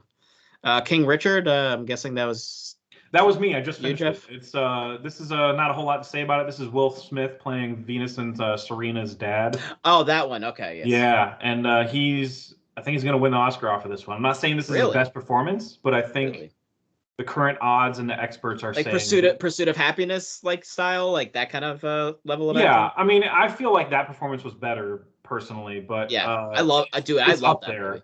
And I feel like he's going to get the Oscar because he's Will Smith, and it's been a long time that he hasn't gotten one. So Sure. if any year it happens, it's going to be this one because he does kill it in this movie. Good. But yeah, so I mean, I'm not a huge I'm not a tennis fan. I'm not even a sports fan in general. Like I just watch fake sports. I just watch wrestling. But I love sports. It's real to me, damn it. Yeah, it's still real to me, damn it. I still watch. I still enjoy watching like baseball movies, tennis movies, boxing movies. Like Sure. Sports movies still get me entertained and invested in stuff. Even all the cliches. There's plenty of cliches in this. But it's on HBO Max for the next 30 days, so okay. It's out there, guys, if you wanted to go check it out. I think it's worth it. It's a good time. Good. Well, that's good. Yeah, Will Smith seems like he hasn't really had a win in a while. Like as far as just like he wasn't in the new Suicide Squad, right? And he nope.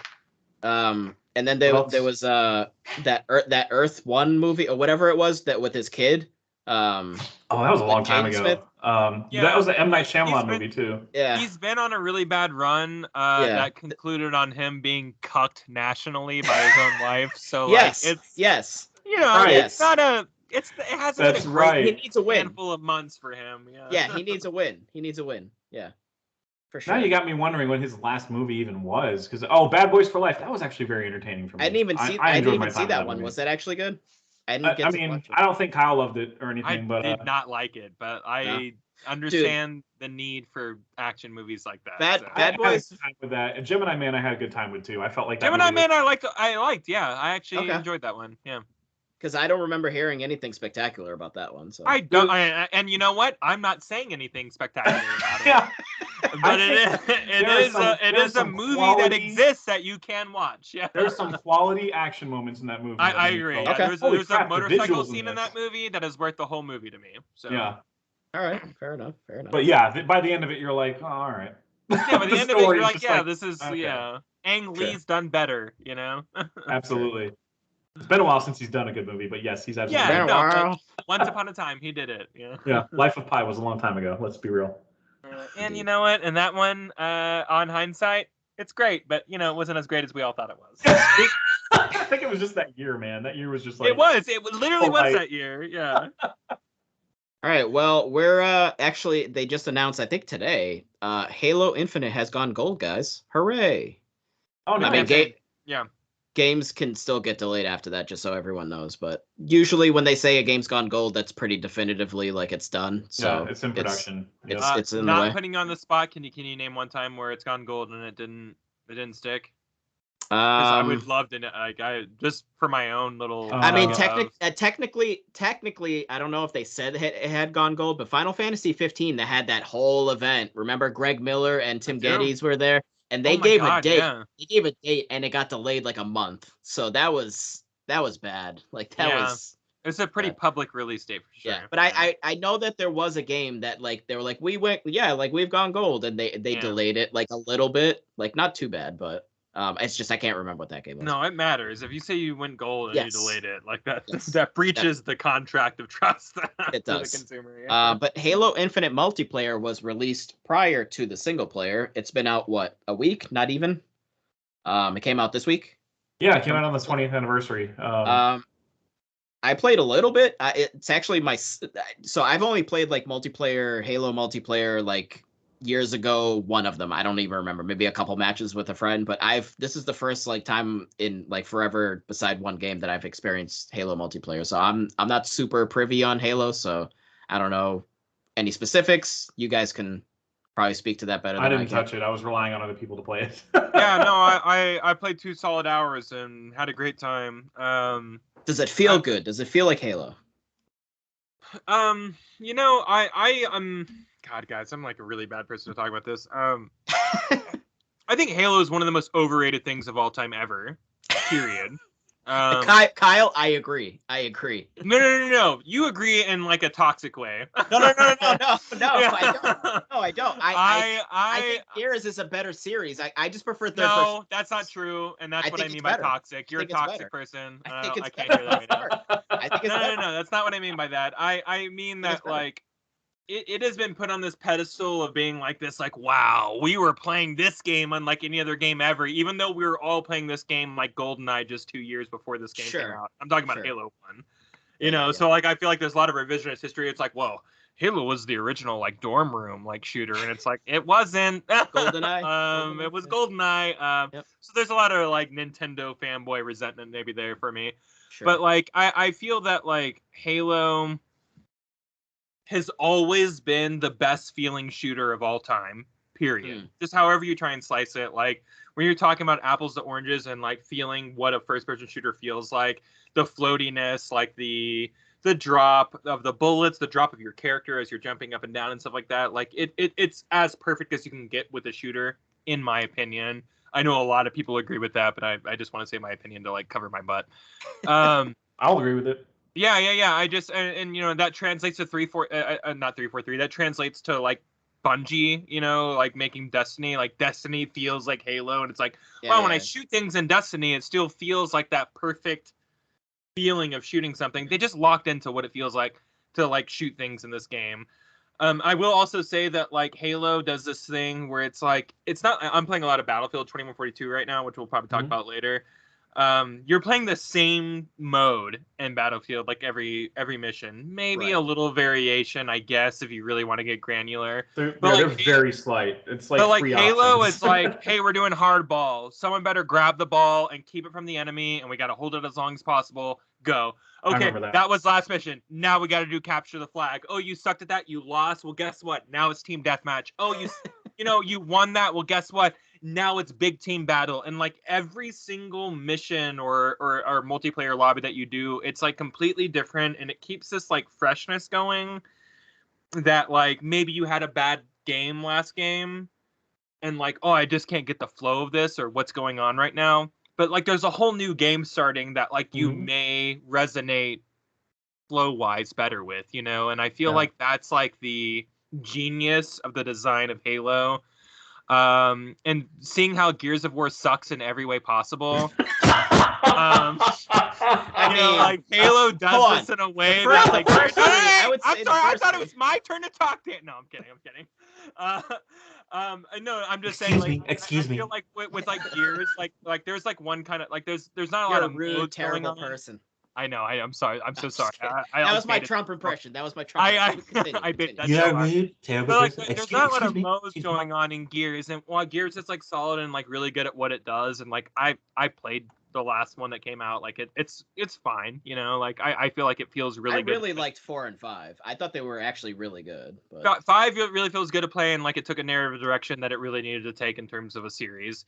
Yes. But like there's something about Halo that like anytime a new game mode pops up, you're like, oh yeah, I like this. I may not like to play it every time, but you like it, you know. And like, and you may have favorites, and you may have ones that you don't really like prefer, but like you'll always play a Halo mode, at least in my opinion. Where it's so is that what it forces you to do? Because I was looking to see if I could do just deathmatch, and I couldn't find it. I was like, how do I don't really know. I wasn't really controlling the couple matches I played. You know, I had another person who was kind of starting lobbies and stuff like that. But like from what I understand, especially from like previous Halos, like you're kind of going through a playlist, if you will. You know what I mean? Like of different events and stuff like that. Because they never want you to. I think you could. My memories of those. I think you could go, 5. Hey, I just want to do death matches or just team or whatever. I think you could granularly choose that. But like usually most people would just hit quick match, and you would just enter into a random event of things. And I think that really like plays to like keeping things fresh. And I'm telling you, you guys, like, I played all night for those 2 hours, and I was last place every single match. Like, I just was not doing good because I've been playing Battlefield, which is like a completely different type of shooter. Yes. So like, there wasn't a lot of translatable like abilities going from one game to the other. And like, even though I was last place like almost all night, I was still literally having a great time. Like, it just there's something about Halo, like it treats you like you're not a noob, no matter how bad you are at the game. Sure. And I don't know. I feel like trying to like match things up either via matchmaking or that way. Like there's a lot of coding that goes into that, because like I'm playing Battlefield right now, and they'll dump me into matches where people are, and I don't even mean to be hyperbolic, but are 10 times better than me.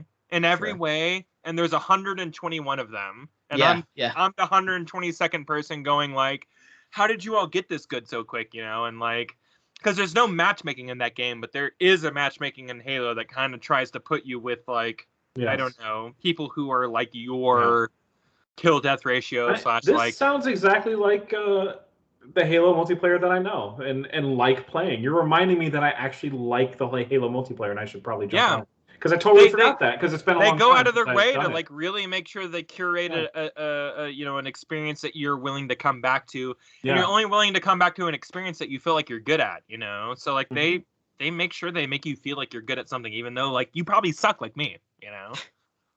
Well, I actually look forward. So I played all the way through the Gears series, so that was fun. I need to do that with. Was it fun? Yes, was that the word? It was. Okay, well, cool. So the first 3 was fun, just kind of just see how games were on the 360 and how just how broy they are. Yeah. So you're talking the Cliff Bleszinski years. That's what you're talking about. But I liked having the context of those 3 games when I played 4 and 5, because I actually really liked 4 and 5. I like. Never mind the gameplay. I'm just saying like the story just was a bit more serious, and the kind of like was interesting things happening in 4 and 5 compared to. They fired that frat boy and he went to go make Fortnite or whatever. So exactly. But I look forward to doing Halo next. Then I can experience that and see what that's actually all about. Because I mean, again, I just by default I just prefer third-person shooters over first-person. But I mean, I liked the little bit that I played the other day of the multiplayer. I played a couple of matches. Oh, you did play some, okay. Yeah, I played like 3 matches. The last one I actually did pretty decent. I mean, I died 10 times, but I killed 11. So like that ratio is not too bad for somebody who's basically never played Halo, I would say. That's what I'm saying. I feel like every match gives you a shot, ratio, dude. So yeah. So that was feel like fun. every match gives you a shot to be good in that round at least. Yeah. I'll see the stats and be like, I did how many headshots? Holy crap, dude.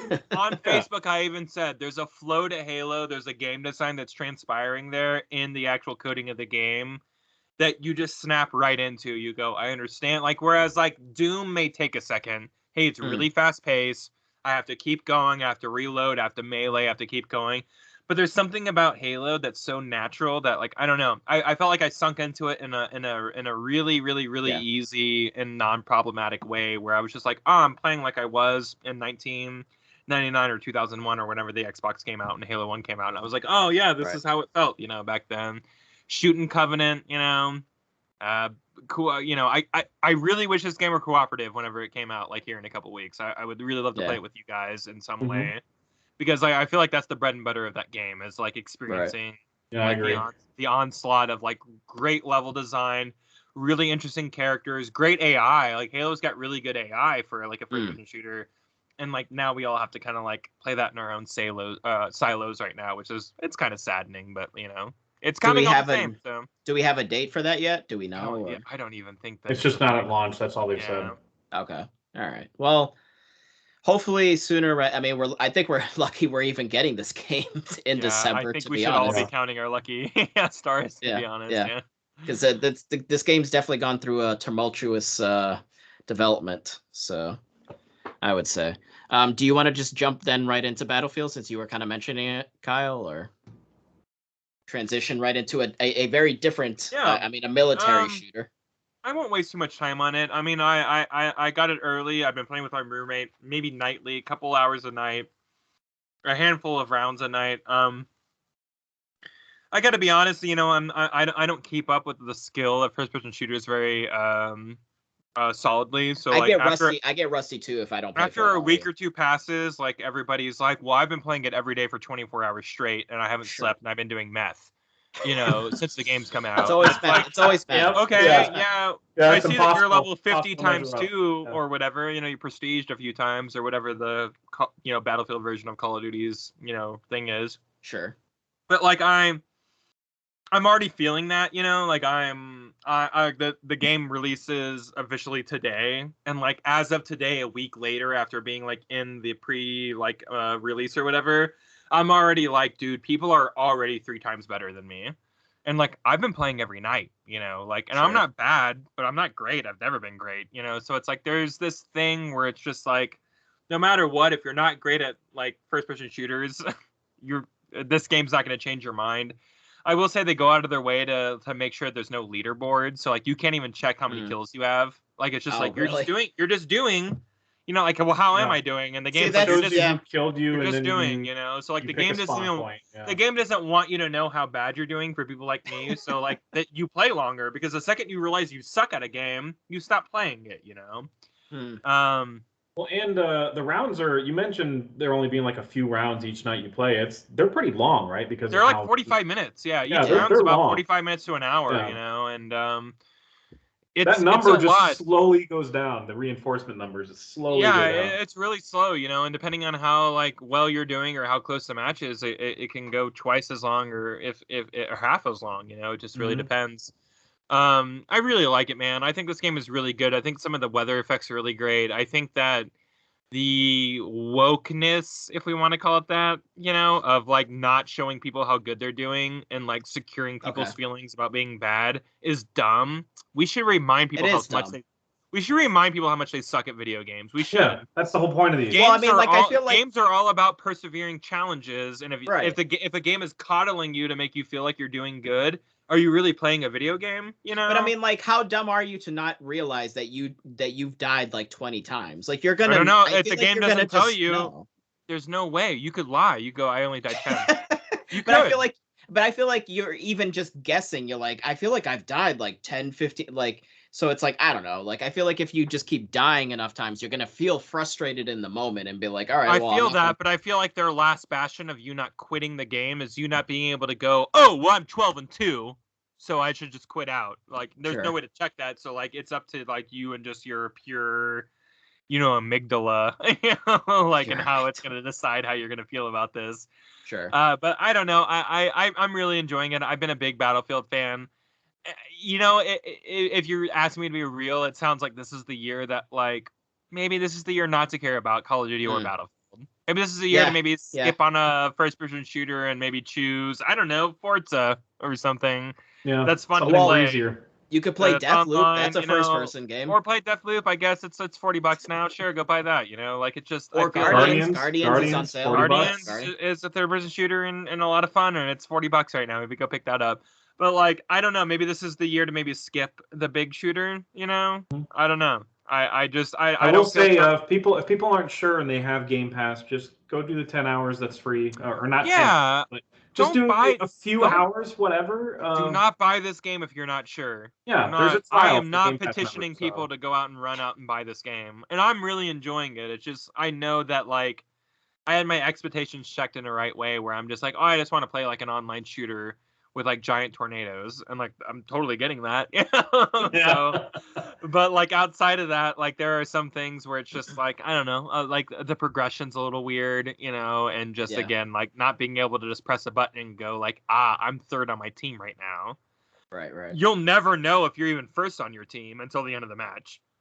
And even then, it'll just tell you if you're first. It doesn't tell you if you're second, third, or fourth. Like, it just... It doesn't, like, it's really trying to coddle you, you know, in terms of, like, making you feel like you're doing something. And, like, the only ranking you've ever seen is your team or squad ranking. You never see your actual, like, personal ranking. Everyone gets a gold star, Kyle. Yeah, dude, it's participation trophy all day, man. Mr. Rogers, woo! We're all special, bud. We're all wearing sweaters and shooting people. We're all wearing cardigans, bro. All right. Well, I'm glad you're enjoying your pew pew games, Kyle. I appreciate that. How about we do some detective work, Jeff? Oh yes, Sherlock Holmes Chapter 1 came out. I've never played any of these games before. I don't know what. You're starting at Chapter 1, so started at Chapter 1. This is a prequel of sorts, but there have been several by this developer that have come out. Okay. And apparently they all kind of look and feel the same. And what I mean by that is graphically they look like 7 out of 10 games. They they're not going to look amazing. Okay. The gameplay is going to be only mildly interesting to do. The most interesting stuff is just getting clues and having to go to your mind palace, which is really just a screen that has like sentences and you have to match mind palace. And you have to match the sentences together to somehow recreate the scenario that led to a murder or something. and then reach a verdict with all that information. Like, do I want to punish this person or not? So I did my first case with that. I didn't really progress further. But yeah, the voice acting is like a little rough. The dialogue is super repetitive, especially if you get lost and you're like, there's no map. What do I do? There's where do I go? Like, who do I need to visit next? Is it open world progress the story? It actually is. It doesn't start that way. You start in a hotel, and the hotel, your friend John, who's supposed to be like Watson, but he's like your invisible friend. You quickly find out because he enters every room. Like, he doesn't even enter every room. You enter a room and he's like right there. So he's clearly an imaginary friend. And he'll nag you when you get stuff wrong and stuff. But it's the same nagging over and over again. That's what I mean by weak dialogue. It's just repetitive. Like, he's just, you're a dumb one. And it's a British accent or whatever. Very good, very good. Yeah. Hello, that's very dumb. So you start in the hotel, and John's like, okay, I bet you can't find the owner of this cane that's lying here on a table. And then that leads to like this whole story where you find the owner of the cane. He's getting in a fight with somebody. And then later you run into him and his wife or mistress is dead. So you have to figure out what happened. Did the guy do it, or was it the guy he got in a fight with that did it? Was it somebody else entirely? But after that, and you go to bed or whatever, wake up the next day, you're put right out in like old 1940s, whatever the hell, however long ago this was, London. Yeah. And you're allowed to, like, you open a map, you can walk around. But there's nothing really interesting to do, right? Right when the world opened up is when I stopped. But it's just, but apparently it is an open world. And I think I remember reading this is like the first time they've done that. And most of the time it's linear. And it is still like linear to an extent, but there is an openness to everything. For sure. And it might be a little too ambitious for the game's good, I think. Yeah. I don't know. It should be a little more focused. When you pick up the game the first time, you're like, this looks very 7 out of 10 at best. Like, doesn't look great. It's whatever. I don't know. These games have I think a pretty cult following. Well, I mean, Sherlock Holmes is obviously a renowned name, but it kind of makes me think of like Detroit Become Human. When you're playing as Connor. Like, even just in that very first scene that you play with Connor up in the apartment building, and you got the android, the hostage situation. Like, you're kind of investigating the room, and obviously it's sci-fi, it's futuristic, so there's kind of more that you're doing there versus like Sherlock Holmes in the time frame. There is kind of that element of it though. Whenever Connor would find a piece of evidence, he would zoom in on it, and then you could scan it. Sherlock does the same thing where like he'll zoom in on somebody's the person in front of him, and you have to kind of like move, or I'm using a PS5, so it's your joystick, or you move your mouse to certain areas, and if it flashes yellow, then you scan, and then he comes up with like a deduction about that person. So it kind of does the same mechanic in some respects.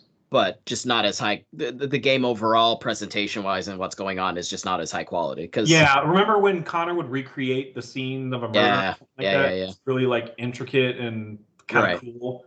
It's not like that. It's pretty much just like when you recreate scenes of like a fight. I did a fight I had to recreate.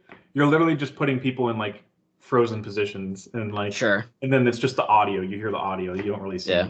It just seems like they don't have the budget because I mean, like, I don't think so. Why can't I think of their name right now? The guys that did Detroit Become Human. And David Cage guy. Quantic Dreams? Yes, thank you. Quantic Dreams. They clearly have the funding to make something like a game that they've, those games that they made clearly are higher budget than, say, something like a Sherlock Holmes. But that's a smaller studio, so they don't have Sony backing. David Cage and Sony have a really good relationship that has a lot of money being transferred for sure. Whereas this studio, I don't know, is funded by anybody. They're just kind of like, we're just making games over here. Yeah, they're just funded by the fans of the Sherlock series, apparently. Because they keep making games. All 10 people who still read those books from 1920. We can Frogwares is the name of the studio. Yeah, that's a great name. Frogwares. It's the same studio that did Sinking City, right? They did. Game? Yeah, you're right. Oh, really? Sinking okay. City. Good game. Good game. Yeah, very good game. Or not very. Yeah, interesting. Good game. Yeah, it's interesting for sure, yes. Interesting, good game. What's also a interesting, good game, Kyle, is Elder Scrolls 5. I was gonna say it's just Skyrim. I wanted to say the whole thing. Elder Scrolls 5 Skyrim. It deserves its anniversary. It deserves its whole Christian name, Dan. So anniversary edition, a new edition, because Skyrim doesn't have enough editions, as some people say, right? I hope we get a new one next year, to be honest. Yes, I want whatever the next PlayStation VR thing is. I want an edition just for that, to take advantage of that technology. The special extra VR edition. Yes, absolutely. Yeah. But yeah, I haven't played Skyrim since it came out. Well, I've jumped back in actually. I think one other time and played like a little bit, but not too much. But I think right now I'm gonna play definitely quite a bit. But yeah, I haven't played since 11 years, 10 years ago? 10 years ago? So yeah, it's been a while. And obviously, DLC that I've never experienced. And they've added all sorts of new stuff. There's mods. Yeah, there's just a lot going on. The game already has a lot going on, just the vanilla base version. And then, if you're including the DLC and mods and just other little various tweaks, they just upgraded it so it is a PS5 version. So, like we mentioned earlier, it takes advantage of the SSD, so it loads much faster. Yeah. Still is Skyrim through and through. I know some people don't like the combat, like Tim says. Tim has said that he's tried playing it. He doesn't feel it. He doesn't like the combat, I think. Yeah. Which, I mean, I get. It's not a Devil May Cry kind of game, so I get it. It's not, yeah. But I will say that there's so many ways to like do this game that if you don't like the combat, and I said the same thing about Cyberpunk last year, I was like, you just didn't choose something interesting. You choose to be boring with the combat, And I don't mean that in Tim's specific case, but like in general, where it's just like, wow, the combat in Cyberpunk wasn't really fun. Well, you could say the same about like Skyrim, where it's just like, yeah, it's first person. You're either shooting or doing like weird janky melee, in first person. Right. At the end of the day, it's first person, like kind of weird, like combat or whatever. But like, you could choose to like hack in Cyberpunk and like be like, like a little more hands on with like how you're interacting with your environments. Same thing with Skyrim. Like you can choose to be an apothecary who's like picking plants and like making potions and drinking potions to like buff yourself, then go into the fight like with magic specific for that enemy. Or you could just swing a sword. Yeah. Which is probably not as fun or as involving, but like, it's a thing that you can do. So like there's depths to it, and I understand that like a lot of people like, oh, I don't want to have to like sit here and make this my life, Yeah. To like have to enjoy. Well, there's a lot of stuff going on in that game. Like even just like, I mean, you can pick up basically anything.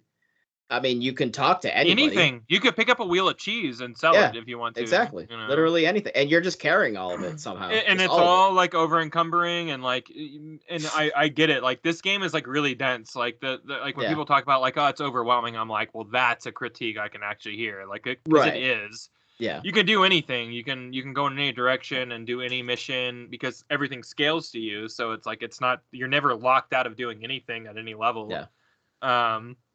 It can be overwhelming, For sure. But if it's a game that you choose an avenue in, like I want to be a vampire who wears light armor and uses dual daggers, you could do that all day and have the best time of your life, Oh yeah. Also, you can be a mage that uses, like conjured weapons, and you're half necromancer, like you can really choose the way that you want to play this game, and it's out of this world, man. And I feel like a lot of open world games are still trying to capture, like even Red Dead Redemption, like when you're talking about like the random events, like, oh man, I just happened upon this carriage and this like crazy lady came out of nowhere and tried to stab me for like, dude, that started in Skyrim. Like we got all those like nuggets. Like Skyrim, yeah, we got all those nuggets in Skyrim, And the thing with the combat, for example, like, maybe it like doesn't feel as like I don't know, like as perfect as, and I said Devil May Cry earlier, something like that, but like it's unique because it's like how you were saying, you can do all these different kind of like mix and match things. Like I basically am doing the same as my first playthrough, which is like I'm essentially like a battle mage. Mm-hmm. Like I basically will have like sometimes I use a two-handed weapon if I'm just feeling like just, throwing around an axe. But like sometimes I like to just do like a single-handed sword, and I'm just shooting a stream of fire with the other hand. That's Very why I gratifying. like this game. I like the two, like each hand doing two different things. Yeah.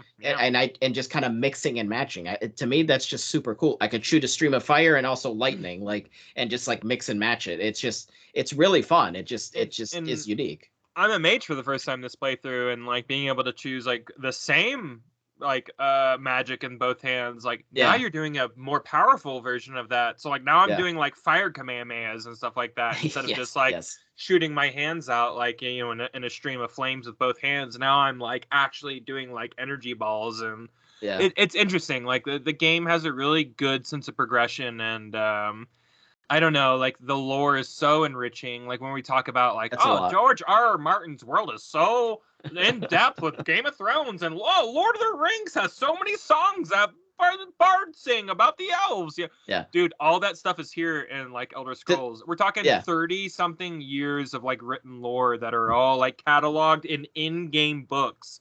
Like this is Lord of the Rings, the game. It is. You can pick up a book that's called like The Age of the Dragons and read about a story that happened 1,000 years ago in this universe, front to page, book to book. Like it's insane. Yeah. The amount of quality that goes into the world building in this game is unlike any other game ever. It's what Witcher tried and accomplished. I would say it did a good job of doing. Yeah. The Witcher was going after that Skyrim crowd, just in a third person fashion, So. Yeah.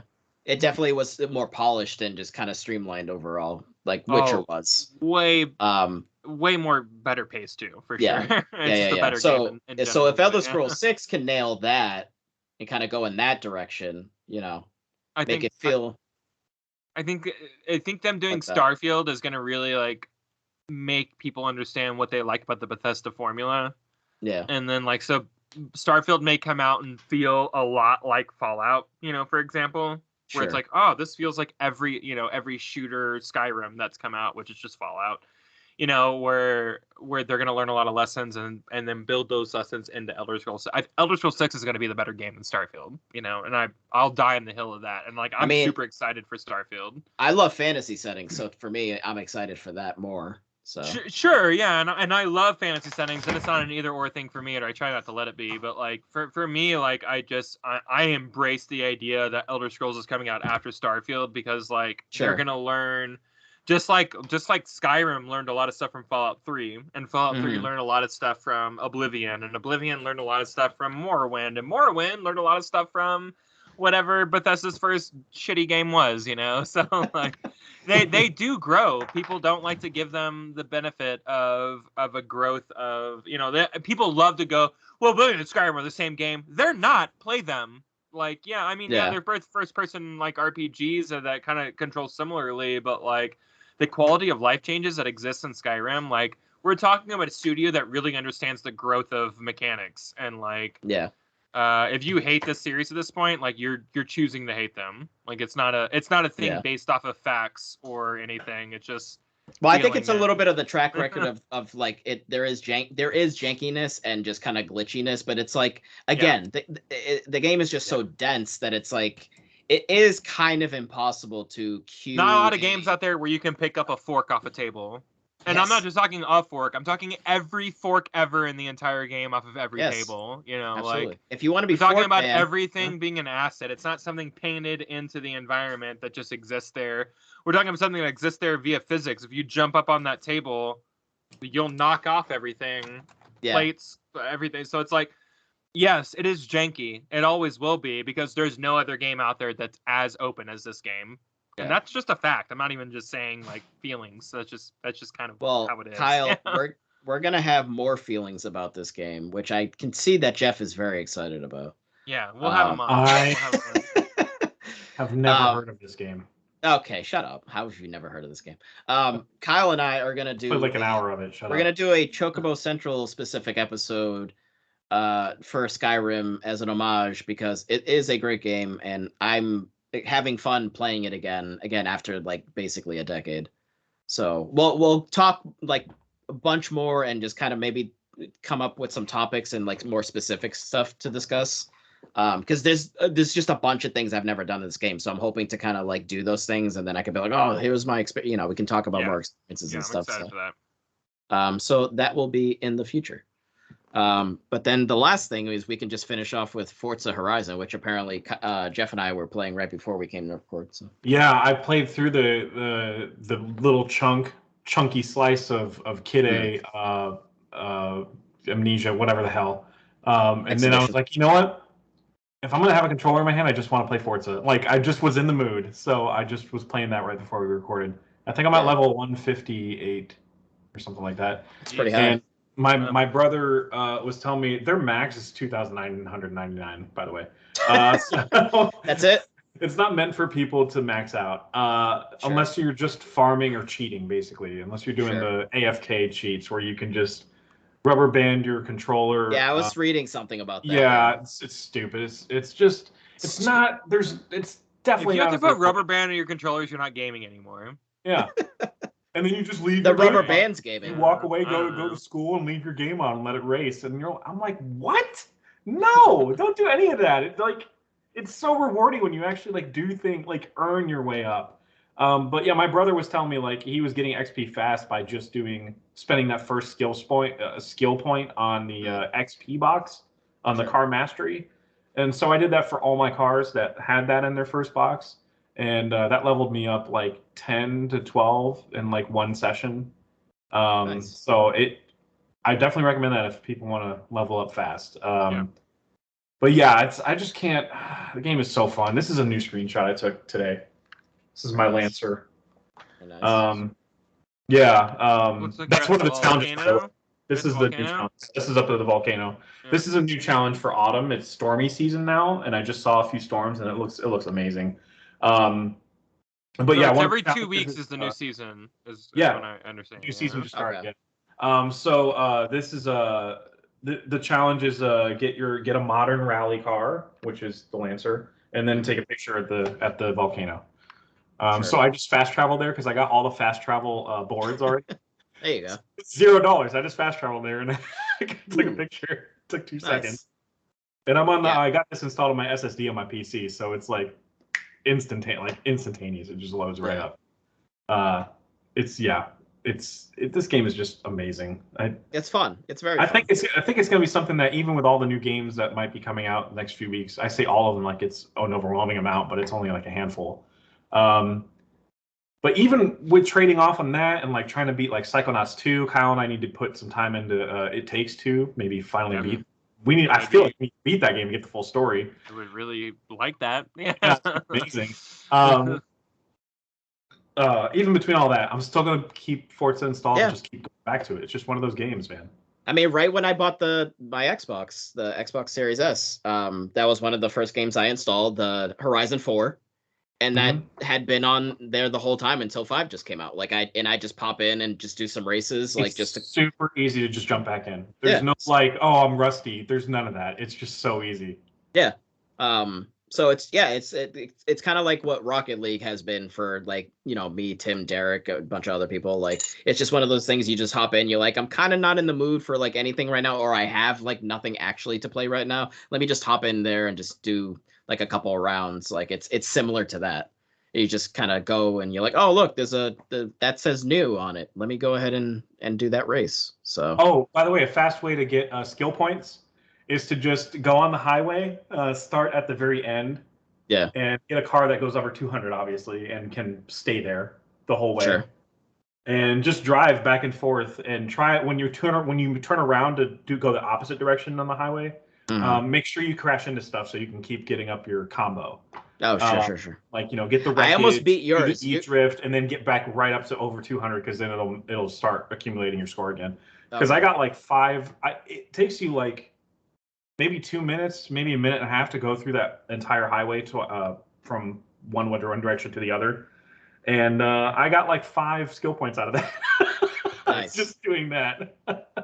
There's something that you have a score of that's the points that you rack up. That's 560,000. Yes. And my brother has 1 million.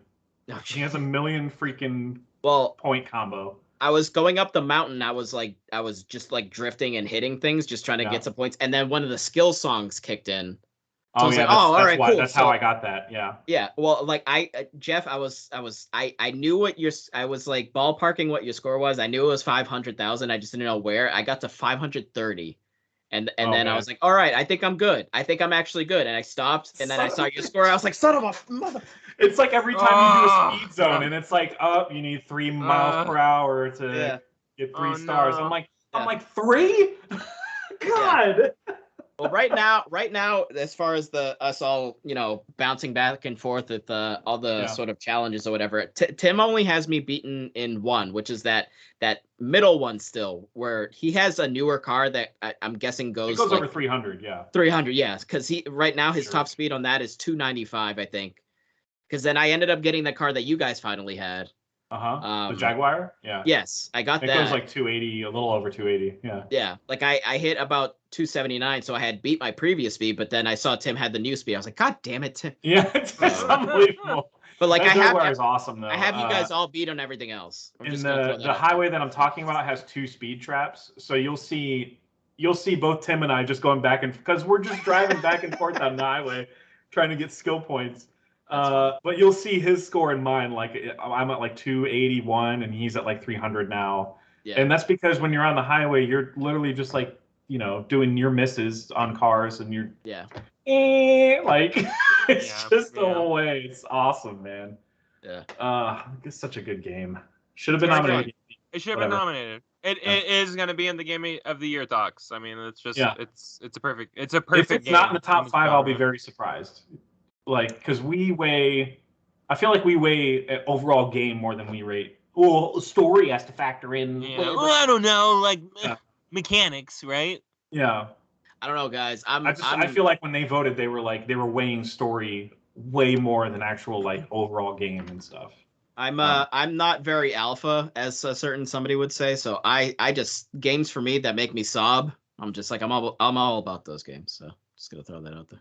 I wonder whenever I got into the Hall of Fame of Forza, which you wouldn't know about, Dan, yet, I did sob. So okay, I did. Yeah, I cried. I saw the gold. Yeah, and you'll get there and you'll be like, "Oh, you're Hall of Fame or whatever," and I'm like, "Wow, it's really British." I'm in the Hall of Fame. And then the credits roll, and you're like, "Oh, okay."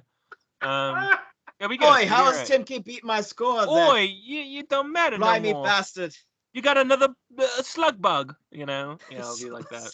I love when it's like, so I opened the game today and I was gifted 2 mega spins, and one of the mega spins gave me like the shittiest van ever, and I'm like, oh, thanks. I'm gonna jump into this immediately. Yeah, it's like I have to win something great, right? There's 3 of them going. I have to get something great. Nope. Right. Nope. And immediately I jumped in it and just unlocked the XP, and then I threw. I got $10,000, an emote I'm never gonna use, and a van. That's what I got. You're welcome. You're welcome. An emote, a sleepy. And I'm not gonna change my emote from like I think I do like some sort of stupid Running Man. It's like I don't know. Never gonna change my emote. It's just too perfect. Absolutely. Can you see my head, by the way? I have like an astronaut helmet on. No, I don't see it. You can't see that? I tried to get a shot of that. That might look like Willem. That might look like Willem in there. I don't know. Godspeed, Spider-Man. Oh, dude, we didn't even talk about the Spider. God damn it! I forgot to talk about the Spider-Man trailer. It happened and it looked good. There we go. We talked. All right, but so like, did you guys see the Brazilian version though? Did you see it? Of the trailer. Yeah, the lizard getting punched by the lizard's getting punched, right? So I mean, come on, right? Like. No, but Andrew Garfield said this might be the Halo like Dunkin' Donuts thing all over again. Which guess what? Ended up being right in hindsight. It ended up releasing in mid-November, which is when that Krispy Kreme release said it was going to release. So there you go. Well, basically Spider-Man hype. No Way Home hyped. So hyped. Looks like very much definitely unless it's like for some reason spoiler wise something else, like I don't know, it's so I will say, I mean, there's something Strange or something punching lizard, but why would they censor out Strange? No, it wouldn't do that. They wouldn't. It's Toby. Yeah, it's probably or Andrew Garfield picking lizard, and then Toby's probably up top or something. So. But so there is a character that was alluded to in a previous Marvel movie from this year, and that hasn't showed up yet. But I think it's because that movie like just happened. And I also think, or I got my fingers crossed that they're going to have a character reveal, kind of like Eternals did this, where they had somebody come out of the shadows and it's a new character, but it's a familiar face. Okay. And you're like, oh, cool. All right. I didn't know that. I want that moment in this movie where somebody is playing Miles Morales, and it's like, oh, that guy. Yeah, but you would know it's Miles, right? I know what you're honing into, Jeff, and I hope Morbius is in the movie too. So. I'm Venom. Oh, is that not what you're talking about? JK, guys, I'm Venom, but I'm not. So I watched Dr. Morbius at your pleasure, at your. Whatever I don't know. I did not watch the new Venom movie, but I did watch the after credit scene. So that also. Oh, that's what I'm talking about. Yeah. Yeah. So that could be something. Yeah. That could be something. I was trying to. I've been avoiding the title specifically because as soon as I say the title, it's like, oh, I know what's going to happen then. Yeah, I know what's going to happen in the future movie. Yeah, I don't know. This movie's going to be great. I'm just trying not to. Yeah. I don't know. It feels like a lot. It does feel like a lot, but it feels like Sam Raimi did this movie 10 years ago, and everyone's gonna show up, and it's gonna be like, ooh, there's a lot of people at this party. Ugh. Yeah, but I think. But good thing is the villains won't need backstory. We already got it. Yeah, we already got it. It's true. Yeah, it's true. But again, Infinity War pulled it off. A lot of characters. Endgame pulled off a lot. It's possible. And this is an Endgame type scenario where it's full of characters that we've already gotten stories for. And I'm super excited for Tom Holland to maybe, possibly, not maybe, but maybe, possibly, maybe be the new Iron Man. Maybe. So. I'm pretty excited for that, you know. His whole maybe possibly future that may not exist but probably does, but possibly not, you know. His statement was like, I swear to God, I'm doing something wrong in my career. I might as well just retire if I'm playing Spider-Man when I'm 30, unless they ask me to. And he's like 20. Yeah, he's like, I'll never play Spider-Man ever again unless they ask me to. It's unless they pay me. Pick up fucking lane here, man. I'm sorry, Tim. There's a lot of edits, dude. I'm sorry, man. It is weird though, because Peter Parker's supposed to be like a brainy dude, right? Like so. Yes. Yeah. I feel like Holland's Peter has been not like super brainy, so I don't know. Maybe they start leaning into that. At no point have I seen him ace an SAT, so yeah, I don't know if he's brainy or not. So yeah, well, like the web shooters, did he build the web? No, I forget? Yes, did he build them? Okay, I couldn't remember. Holland's character, yes, yeah. Yeah, did he? It's been so long since I seen Homecoming. He had him in his Street Spider uniform. Yeah, you're right. Yeah, he and then Tony asked him how he did it, and he was like, he gave him some sciencey answer. So that was, so like we haven't really had a lot of that. So we need a little bit more of that to kind of reinforce. No, he had already been doing that. He had already been tinkering or whatever. And he tinkered his own suit in the second movie. I mean, using Tony's tech, but pretty much his tech did it. But yeah, well, I'll take it. It was good. Yeah, you know, we gotta just take what we can. It was a good moment. Yeah. Whatever. I'm excited. I freaking love. I don't know. Spider-Man, AC/DC obviously. played. Something happened. It was great. Yeah, and all of his classmates somehow didn't guess that he was Spider-Man the entire time, except for MJ. But all right, whatever. She's wicked smart. Like she was smart. Yeah, exactly. She's smart. She's wicked smart. She knows how to pack a car. Wicked smart. Next to the shack. No, you park your car down at Harvard Yard and you go to the bar and you have some beers. Right? Yeah, that's it. I don't know. There you go. I'm so glad I don't actually talk that way. I've lived here most of my life. Don't talk that way. That's like me, how I feel with the Texas accent. Yeah, same here. I leave and people are like, "You're from Texas? You don't say like y'all or like how to doody or whatever." I'm like, nobody does down there. Like, we maybe say y'all, but howdy doody. Like, what are you talking about? I mean, I say y'all sometimes. I literally type out. Because y'all's a word. It's a literal word that we all use, but we like to fantasize that it's a Southern thing. So. Jesus. All right. Well, all right. I'm glad we ended on Spidey because I'm very excited about Spider-Man. Sasan's stupid. Spider-Man's fantastic. Yeah. Sasan, you're great. I know Sasan doesn't listen, but he's a dumb old man. Sasan, can you look at me, Sasan, real quick at this computer screen? You're wrong. You're wrong about this. Yeah, absolutely. Just like you are about Dune. Just like you are about Dune. Yeah. I don't know. Yes. Yeah, maybe he's right about Dune. I don't know. Maybe it is about white saviors and liberal agendas. I don't know. Yeah, it's not. I'm kidding. All right. And I got 20 minutes into it, and it's trash. On that note, I appreciate you guys showing up. Kyle, thank you for showing up sober. I was sober the whole time. Jeff, thank you for showing up sober also. I wished I wasn't, so I could excuse my grammatical errors and whatnot. That's okay. You know what? I'm gonna lapdog onto that and go. That's why I talked like shit the entire episode. This episode was because of that. So. Well, you know what else is shitty is people not subscribing to our thing on YouTube. Please do that. Hey guys, smash that like button. That's a 10 level segue right there. Oh, good job, dude. All right. Well, thank you guys. Thank you everyone for listening, and we will see you next week.